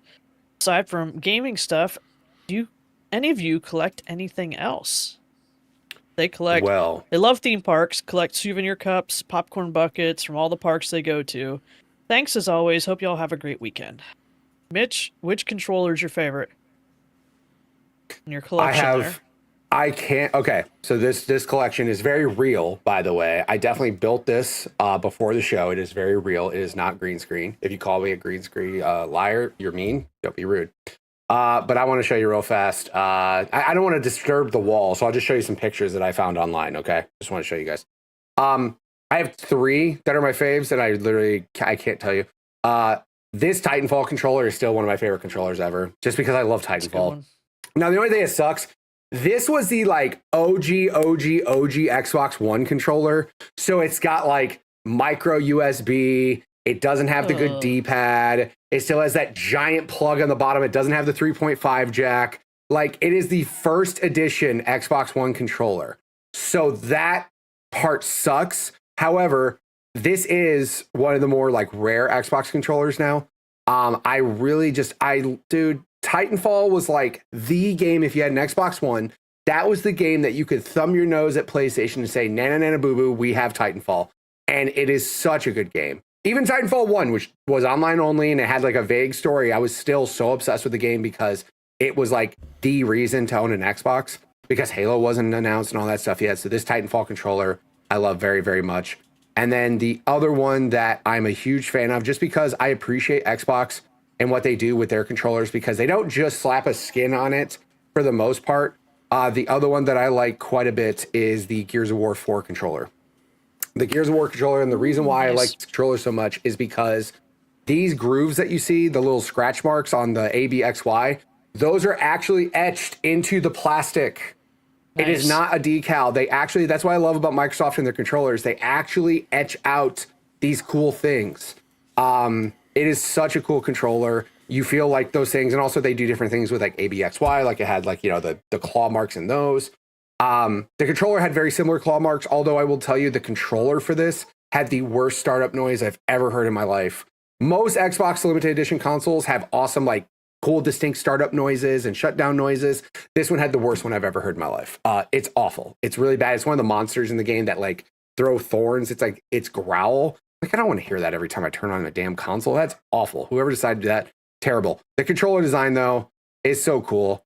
I'm just such a big fan of it. Because like I said, when Microsoft does it, they go all out. Like, they had the see-through controllers. The other one, shout out to the 20th anniversary Xbox controller. Is it 20th? Is it that one? Yeah, you have that one. I do too. It's over there. It's also up here, duh. It's just a cool translucent green, like it's like just a cool controller. Yeah, that one. Such a cool controller. And also on the back, they usually do cool things like on behind it. If you open it up, the battery cover will have like a cool little indent. That one has a thanks, Phil, for signing that one. Appreciate it. Yep. Collector's edition now. The Doom controller is also really good. It has like the little like grooves in there for the armor, but I'm still gonna say the best controller, my Elite. I love this Elite 3 or the Elite 2. Asha, you've done such wonderful things with Xbox so far. You've done wonderful things with Game Pass and shown us so many cool things. Just show me an Elite 3 and that'll make my year, because I really, really, really need one of those badly. But no, give it some longevity though. That'd be for great. sure. But shout out to Xbox. They still, in my opinion, make the best custom controllers. Nintendo makes some cool ones. PlayStation, and I'm not just saying that because it's PlayStation. I really don't feel the Astrobot PlayStation one is the only good one. I have that one. That's What's the funny is only one. The Elite controller stopped me from buying, all the fancy Xbox controllers this generation. Because I bought that, I was like, that's what I'm playing with. Now they've had a couple games that have had Elite controllers. Like, didn't Doom have one, a special Elite? Doom had one. Gears had one. Halo. Yes, Halo had one because Bryant got it. Yeah. That Halo Elite 2 controller is sick as hell. It's a really good controller. Yeah. Those are also very expensive, by the way. They go super premium on those. So I have more like special ones on PlayStation. I have the Concord controller. Rest in peace is Concord. Yep. Hogwarts Legacy is really cool. That's one of my favorites. It's Like, got like the Hogwarts castle. That's for real me, nice. the only thing that I'm not as much of a fan of with the PlayStation stuff, and also Nintendo is kind of in the same vein. It's just like a sticker. Like, it's just a decal. It's just whereas painted like on. Yep. it's just painted on. Whereas Xbox does the extra step of like the group. Like when you touch the Doom one, They actually have a you different literally mold. you feel like rivets of the control. You feel the grooves and the cutouts of the armor and scrapes. Like you feel all those in the actual plastic, and it's like, and like the little nods, like the fill thing on the back of the battery cover, and they usually have different grips. Also, shout out to that Forza. All the Forza controllers are pretty. Oh, yeah. Like they have one that's coming out for Forza Horizon 6 that I don't even think we officially like talked about or anything, but it's super duper pretty. I'm gonna pull it up right now as we speak. But that controller is a bad image right there. It's just got like the map of the actual map of Japan that's on there and everything, and they just do such a great job with, anytime they do this, they put care and effort into them. And yeah, I just like how they care more about that. Same thing with the limited edition console. PlayStation limited edition consoles are sad. They're just sad. Like it is as sticker can get. But I mean, like, look at the Forza one, guys. Yep. That's such a slick controller. That's such a cool thing. And they mix match like the different color schemes of it. Even in the buttons, like those buttons are exclusive to that controller, even though you can go on Xbox website. And also shout out to them for having the ability to customize and completely make your own controller however you want. They still have like limited edition things that are only found on this controller, like those buttons, like that pink Xbox button. Yeah. You're not getting that on any other controller. But yeah, man, like they do such a good job with their limited edition controllers. So shout out to Microsoft. But also, keep making them. It's not an Elite. It doesn't have back paddles. I don't want it. Yeah, that's the thing though. Is like, yeah, like, and also they did have the custom Elites with the back paddles, and I'd buy it because it looks amazing. Awesome. I would love it if Microsoft's like, if they came out with a new controller that just had two, like their standard controller just had two back paddles instead of like four. I just like never want to push in a joystick ever again in my life. Yeah, if you just remove that functionality from controllers completely, it would make my day. Right. What do you think, Fee? You got any favorite controllers? This one, my Starfield controller. I really like this one. I really like the colors. I haven't played Starfield, but I do like the kind of like the back end, like the back side. It has like the like nice like grips to the back of it. It has like property of the constellation and just other like kind of like cool shoutouts from the game. And also the fact that it has like little icons that say like exit mode and stuff like that. So like on the you can see like all the written kind of like instructions for each one, and then this is like super pretty. Oh, it's so nice. So I like, honestly, this is my go-to for everything. I don't have any other controllers other than, I guess, Stadia controllers somewhere in this apartment. I haven't used one in a hot minute, but I do really like this one. This was a birthday present a few years ago, and it's just kind of been my go-to. And the fact that it's like a full, like it's like obviously not see-through, but then they have like the kind of like the crystal triggers and stuff like that, which is really cool. So yeah, I also just love this color scheme. I'm a huge fan of this type of kind of like rainbow type of color. So I just honestly, I don't like to like, it's funny I say this as I have tons of books and stuff behind me. I keep it simple with my controllers, guys. So yeah, that's pretty much the one that I gravitate towards. Like, I have tried to kind of like branch out. I was semi interested in the Forza specific controller, and I will say it correctly for the rest of time because I got called out on that a little while ago. But it wasn't here. We didn't do it. No, it was not here. It did not happen here. It happened on my own stream, where I got called out. But no, I think there's like, I'm always like looking to see if there is one that I'd be interested in. But honestly, I just really like the one controller that I have, and I just kind of stick with it. So I'm just happy with that one. I think I would, if I could get like a full like crystal one, might be cool. I might have made a mistake. Uh-oh. Did you buy it on the website, didn't you? I went to Design Lab. Yeah, you done goofed. Yep. and you can make it yours an Outer Worlds 2 Elite. And it looks pretty freaking rad. Share And it. Share a clothes- photo. I don't know. Shout out while we're talking about this too. I forgot I had this. I have the day one Xbox controller. This is the day one that came with the day one edition of the original Xbox One. I still have the controller. I definitely got rid of the actual console because that thing is old. But no, I kept the controller. I definitely was like, I will give you guys some other controller. You will not get this one from me. That is for sure. So yeah, like I said, I got so many. Funny enough, I'm actually, this is just these are the ones that stay here, obviously, because I, made this gorgeous wall. It's not fake. I actually am selling a bunch of my controllers on eBay soon because I just, I got to a point where like certain things I'm looking at, I'm like, that's taking up a lot of space. Like there's a lot of space these things take up, and they're nice. I'm not saying they're not nice to have, but yeah. You're pulling a Sean. Just start selling your stuff. Yeah, I am. Bowser, it shows the controller. You have Put it a or link no? in the private chat on StreamYard. Yeah. Except cookies, go to hell. Oh, give him all the cookies. No. All right. I did it all for the cookies. Yeah, there you go. I'm going to share this on screen for everybody that can see what it's all about. So let's go ahead and do that. I didn't even finish Outer Worlds 2.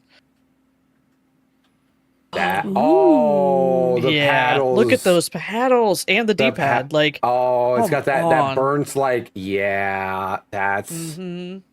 Yeah. I'm in danger. That's pretty good. I like that a lot. The only thing I'll say, here's what I'll say. As much as I love the Elite, and I would love to customize my own, until one comes out with Hall Effect sticks, I'm not custom making one. Because I am very hard on my controllers. Very hard on my controllers when I play especially competitive games and stuff like that. I would hate to spend 215 United States dollars on a controller and then it gets stick drift or something like that happen. When that Elite 3 comes out, and if you let me customize it, I do not care if it costs whatever.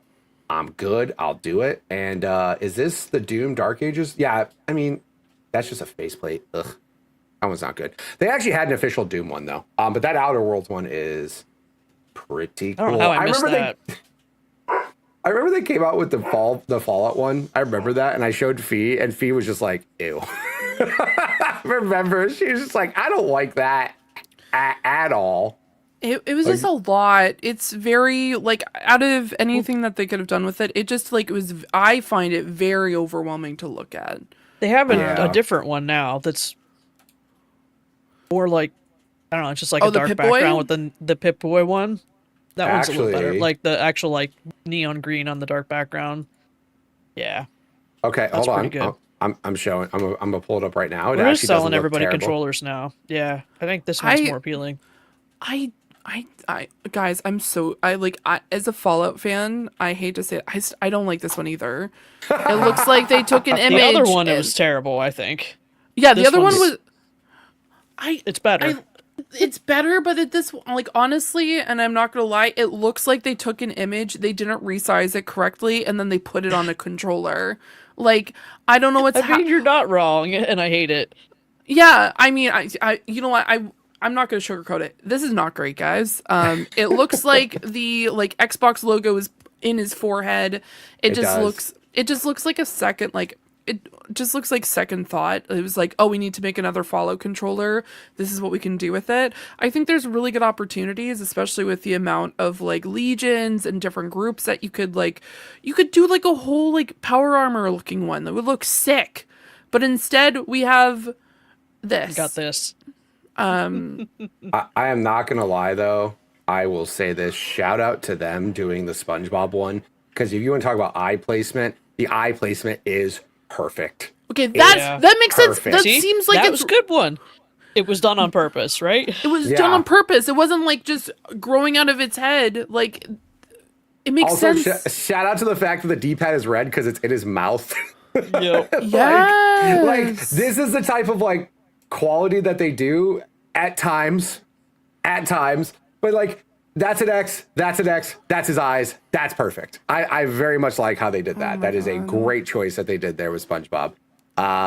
Yeah. Like I said, here's what I will say. Design Lab, I know this is going to require a whole lot. Let me upload my own image that I Photoshop. Yep. That'd be pretty cool, right?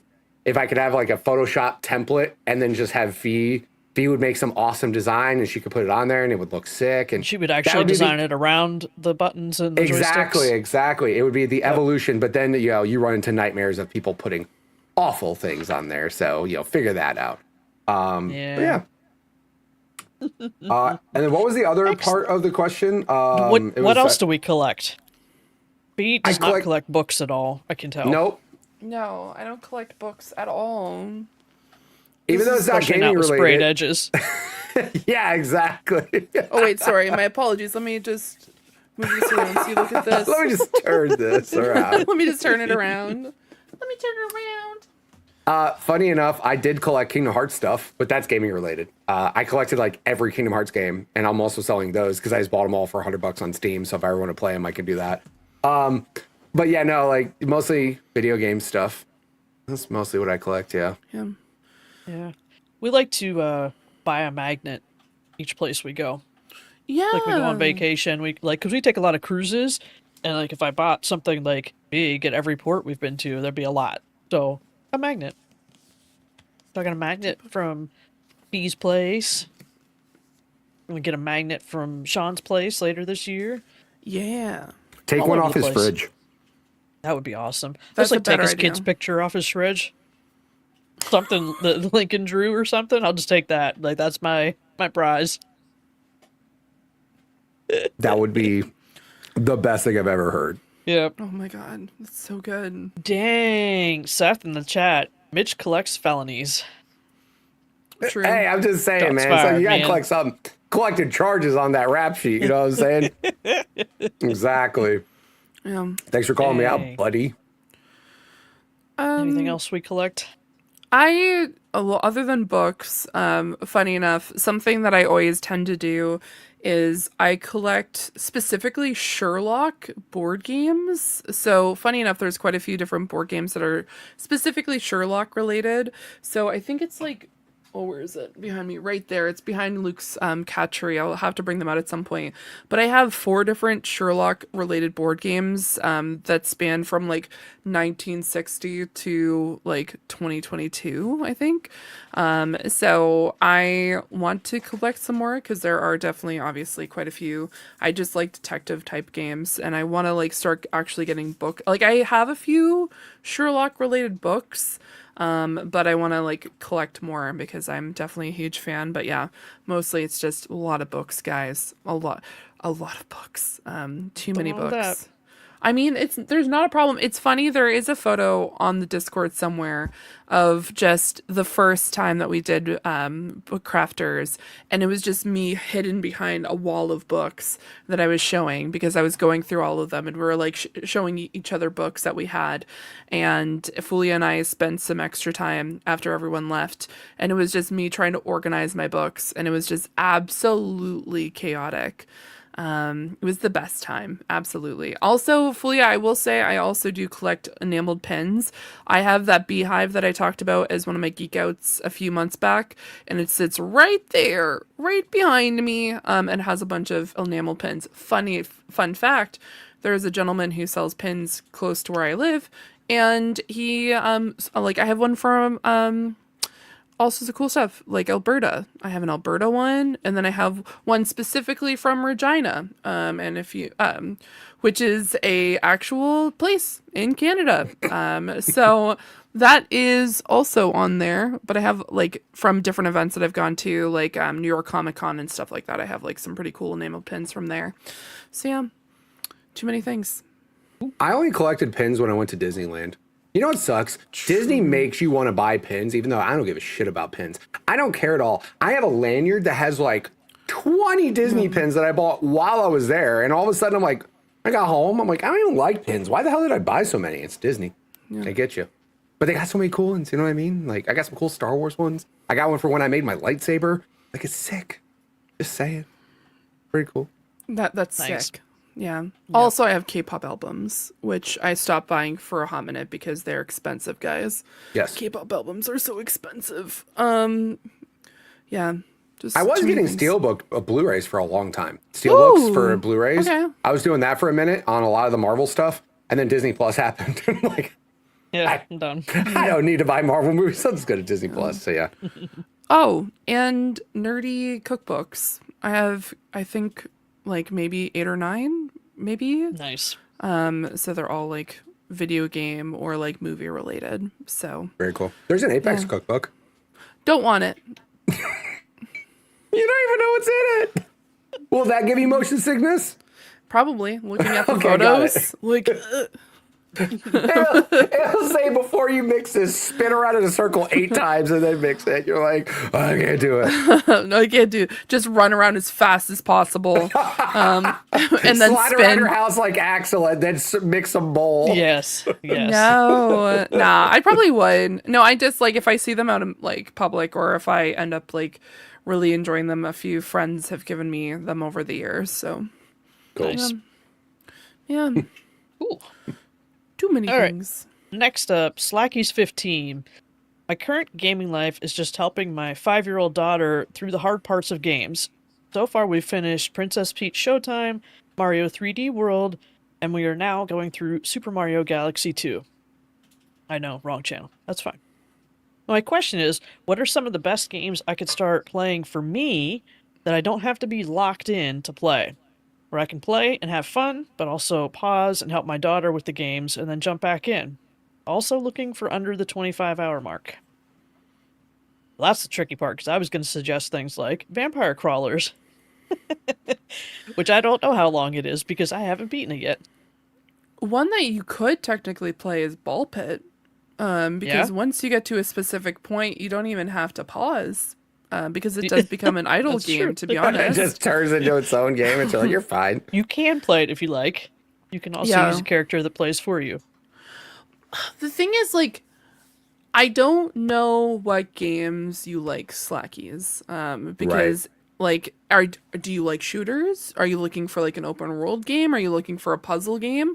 Because if you're looking for a puzzle game, I'd probably recommend like either like Blueprints or something on the lines of like Murder by Numbers, which is essentially a game where it's like a murder mystery, but you have to like collect items by filling out a oh my gosh, I always forget the name of this type of game. It's just like essentially like numbers at the top, numbers on the sides, and you have to like eliminate specific boxes. I will remember the name of that type of particular puzzle in just a few minutes here, but yeah, there's quite a like, it's tough. Thank you, Seth in the chat with nonograms. For some reason, I was just constantly thinking of Noragami, which is a name of an anime/manga.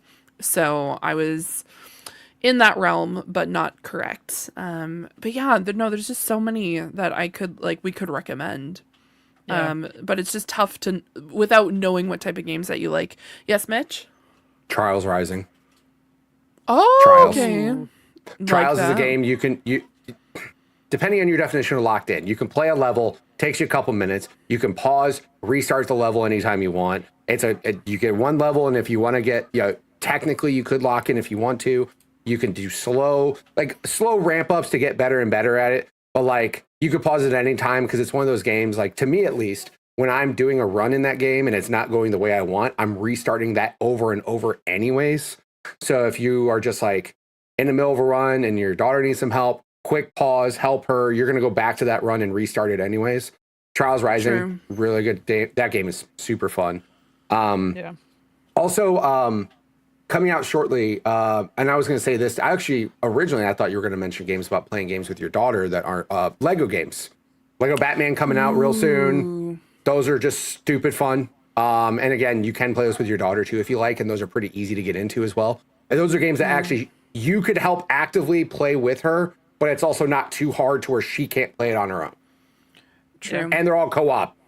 Yeah. Anytime anybody mentions playing games with kids, co-op or not co-op, Lego games are hella fun. They're really good. And that new Lego Batman game is getting crazy good reviews. So many people are saying that it's so good. The older ones are on sale so often too. Like, so often. Yeah. $5 There's so many here. games in the Oh my Lego God. sphere that you could easily find a bunch that you like.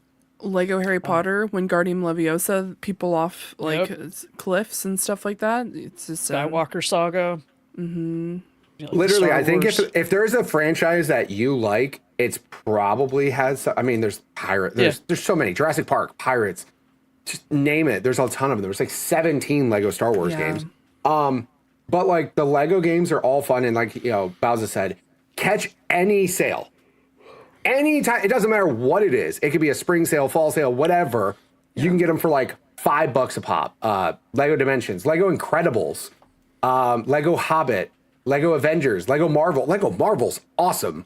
Like there's so many cool games but like I said, on the topic though, that new Lego Batman game is literally getting reviews as like, it's as good of a Batman game as like the Arkham games, just because of like the crazy, like because the combat is more Arkham now than it is like old Lego games. Like it's more like type like that, but like, yeah, dude, like those Lego games are great. And again, not a lot, still fun to play. Don't have to lock in crazy good unless you want to like look for all the like whatever the little pieces or whatever in each of the levels. Unless you want like 100% the level, you really don't have to lock in at all. But they're super fun. Those are good too. Nice. So I was going to suggest Crime Scene Cleaner, but I won't because I'm assuming your daughter's nearby, and that's probably not the greatest. So how about Power Wash Simulator 2? Start with that. Good Maybe choice. some Dave the Diver. Mm-hmm. What else? There's got to be something else. Maybe like Nobody Saves the World. That'd be a good one. Pretty much anything that's not an online game, so that you can pause, is a great start. Balatro. That's a good one. Yeah. If you give us more information on the types of games that you enjoy, we can give you better Yes. recommendations. Or just, Agreed. in the Discord, or submit a question next week. Whatever you want to do. There are no rules. Skateboarder, Skater XL. Fun game to just cruise around and have fun. Or Tony Hawk, just a little cruise around fun games. I don't know anything about it, but play Skate Story and then come join us for the Backtrackers. Boom. Bam. Boom. Got Done. it. Sold. There we go. Got him. Huzzah. Got him. Got him. All right, our last one comes from Uncle Tim. Good Friday, all. I usually get through the funk by watching movies and shows because I have a backlog there, too. Question for y'all. What's your go-to pizza? We do pizza almost every Friday night. Tonight is bacon cheeseburger thin crust and some Amstel Light. Can't wait for Forza Horizon 6 on the 15th. Cheers. Cheers. Cheers. Yeah, like movies and shows, I end up doing that or reading a book. I've actually got back into a book lately because I didn't know what game to play or didn't feel like playing any of the ones I had. So, yep, a lot of people coming in with that suggestion to go somewhere else. But what's our pizza order, everybody? Mine changes. Like quite honestly, I don't think I order the same pizza twice. I'll go back to the same types, but I always usually like if I open up my app right now, like a pizza app, and I'm like ordering a pizza, it's not going to be the pizza I ordered the last time. It's just because I always like to try something different. I every single time. One we have here, and it's not technically a pizza, but one that I am obsessed with. They're called garlic fingers. It's like literally like a pizza dough, but then they put like garlic butter and stuff, and then put like cheese and more garlic, and then they have it with Dannohh sauce, which is like sweetened condensed milk with garlic and vinegar, so it has like a sweet sauce that goes with it. 10 out of 10. So freaking good. But yeah, also I think like another one I could think of is like maybe like a barbecue chicken pizza. I'm not a huge fan of tomato sauce, guys. I'm sorry. I gravitate towards like avoid it. But yeah. No. Also, we did a chicken satay pizza recently with like a peanut sauce, and it was incredibly good. But yeah. I also just like pepperoni pizza, guys. I don't know. Yeah. Pizza rules, everybody. Like, come on. Like, pizza rocks. Yeah, I mean, you could eat different pizzas every meal for every day for months and never get bored. Costco pizza rocks too. I don't know. Yeah. Sam's Club. Man, you go into one of those places with like a $5 bill and a party of two's having a full-on meal. Yep. Also, before I see Seth in the chat saying, as an Italian, I feel attacked by that statement. You know what? Here's the dealio. Cheese doesn't like me. Tomato sauce doesn't like me. I have to eliminate one, and I'm not a huge fan of tomato sauce. So there you go. Yep. Bing, bang, Get boom. wrecked. Yeah, get wrecked. What's your pizza order, Mitch? I know you're an enjoyer of the pizza. Oh God, I love pizza. Look at me, you can tell. I love pizza so much. Here's the thing though, I'm also just a big fan of just Meat Lover's Pizza. I'm sorry, I love my protein, I love meat, and Meat Lover's Pizza rocks. I will say though, speaking of the not tomato sauce, there was like a TikTok pizza that was going around where people were making it at Domino's, and I just made it a Meat Lover's version. But I will say, at Domino's specifically, they have a garlic parmesan sauce instead of a tomato-based sauce. Ooh, yeah. Yo, I got it, and I was like, let's just try it. And it's like, you remember the in Ratatouille when he took the bite and he had that like epiphany? That was me when I ate that pizza for the first time. Me and my daughter ate it, and we took a bite, and we both just looked at each other like, did we unlock like the arc? Like, what happened? Like, this is the best thing ever. And it's so good that like now when my daughter, like when I'm ordering pizza, she kind of gives me that look like, you getting that same pizza, right, Dad? Like, oh yeah, of course I am. Also, I will say I used to be a big fan of the pan pizzas. However, it's so much dough. It's so filling. I'm now like full tilt opposite where I'm like super duper thin crust, super duper crunchy. And like, again, depending on where you get the pizza, the toppings, I don't care if the toppings are twice as thick as the crust. I don't care. It's great. And and also I want to point this out. I'll say it in front of everybody. Domino's Pizza is the best fast food pizza chain out there. The Pizza Hut's trash. Papa John's is trash. Domino's is where it's at. And speaking of bread, they have Parmesan bites that are ridiculously good. Ridiculously good. So yeah, everybody go the pizza order. I'm on Domino's website because I'm fat and I have it saved. Pepperoni, beef, Italian sausage, no tomato sauce, bacon, and extra garlic Parmesan sauce. It slaps. Have it. It's delicious. Damn it. I'm gonna have Everybody's ordering pizza today now. Yeah, I love it. pizza. It's like 10 o'clock at night, and now I want pizza. Thanks. She's like, how late is Domino's open? Nowhere near Yeah, I'm me. looking it up. Like, man, is this No, it's still open? mine is open until like 1 or 2. So Problem is, they're not going to deliver to my house, so I'd have to leave the house, and that's just They're gonna the be odds like- of that happening are really slim. fair. Yeah. I'm a have I basic tried bitch. Marco's? No. I'll just get a plain pizza, like, and I'll be perfectly happy with that. Yeah. I like pepperoni, but pepperoni will tear me up if I have too much of it. So, like, even if I get a pepperoni slice, I'm pulling at least half the pepperoni off. Worth it. Green Cheese is happy because he gets to eat the extra pepperoni. We're all happy. Yes. Oh man, that's like the best part about being a dad. My daughter's like, I don't like sausage. I'm like, I love sausage on my pizza. I'll take every one you're picking off and I'll just add it to mine, and it's great. It's great. Yeah. I will say, like, I'm a huge fan of like getting like the Costco pizza like at the canteen, and then getting like a pepperoni pizza for like $12.99. That's really good. I will say I will eat that and be happy with it. I will hate myself after, but it will be a delight while I'm eating it and then regret it constantly afterwards. But yeah. Yes, Mitch. Story time. I never had a Costco pizza for a long time. Okay. And then my brother-in-law was like, hey, Costco makes some good pizza. We should get one and just, have some. So we got a pizza and we were walking out to the car, and I'm so fat and I was so hungry at the time that I opened up the box on the way to the car, and I gave him a slice and I had a slice as we're pushing the cart to the car, and I take a bite and I'm like, damn, this is good. And he's like, yeah, I'm really hungry too. Me and him demolished the whole damn pizza to where we had to go back in and get another so we could actually feed our families that were waiting back home. Me and Nick looked at each other. We're like, we didn't destroy a pizza by ourselves. Mind your business. Mind your business. Don't look at us. Don't judge us.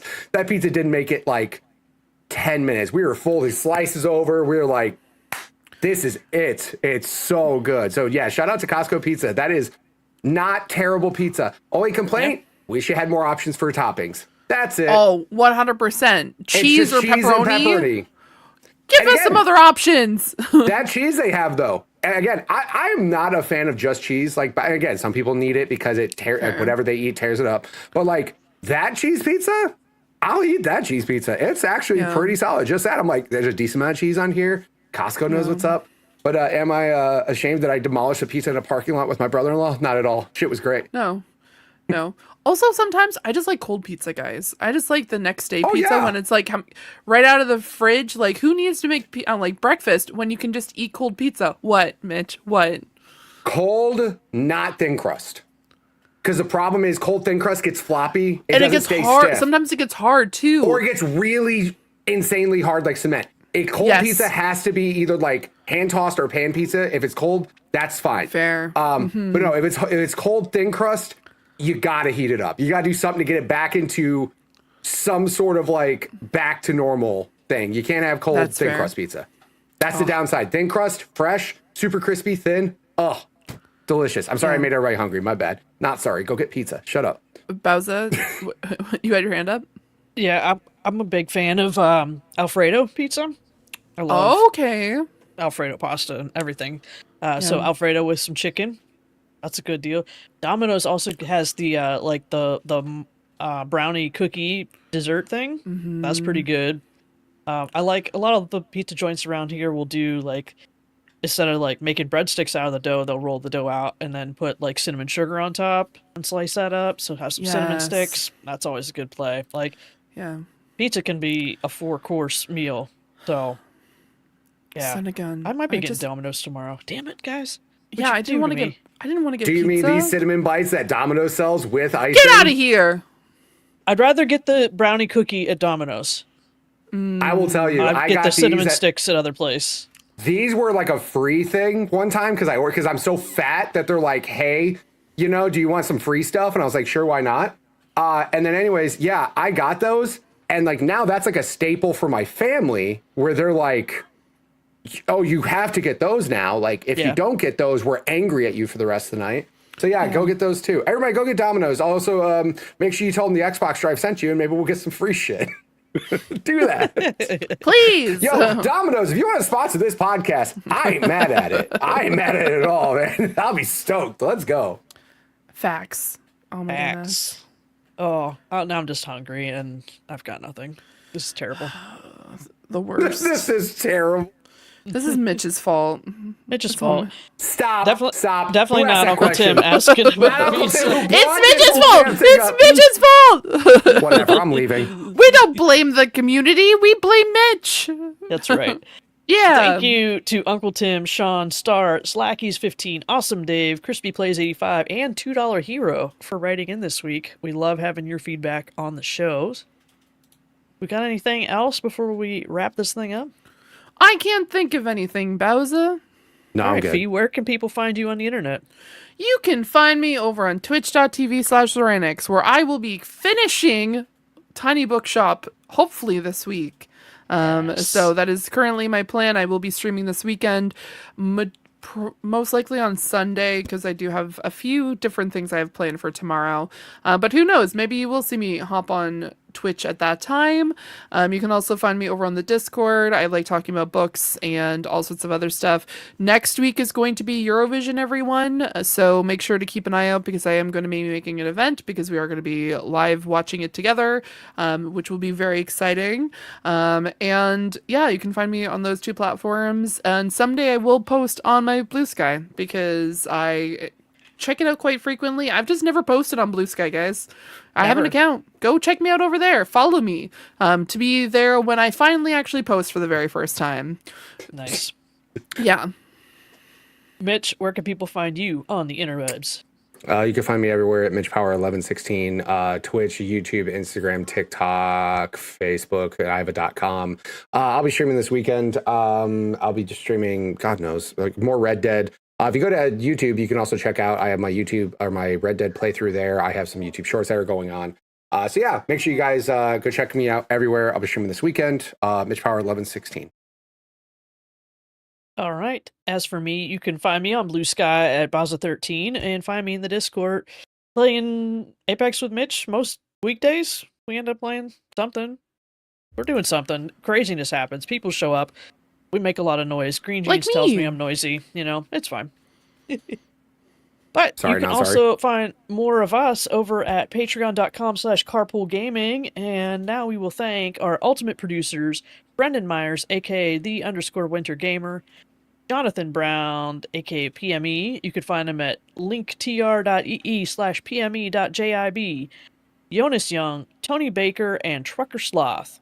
Our platinum producers, Brian Reese, and our gold members, Adam K, Awesome Dave 1337, Benny, Brad Moore, Cecily Carrozza, Dan and Luma, Dannohh, Emily O'Kelly, Yon32, Laura, Liger Woods 330, Mr. Giggles, Patrice Mallette, Peje EP, Stephen Keller, TechMike, and Uncle Tim Paullin. Thank you for hanging out with us for this lovely episode, and hopefully by this time next week I've been yanked out of my gaming funk and I'm playing Forza Horizon 6 and won't shut up about it. Woo! That is all. Yeah. Fee, say goodbye to the people. Goodbye! Thanks so much for tuning into this episode of the Xbox Drive. Now, before you drive off, be sure to like and subscribe on YouTube and follow Carpool Gaming on socials. Don't forget that we've got some awesome Xbox Drive merch on carpoolgaming.com, and you can also support the show on Patreon at patreon.com/carpoolgaming for exclusive content. Links to everything are in the description. We'll see you next week.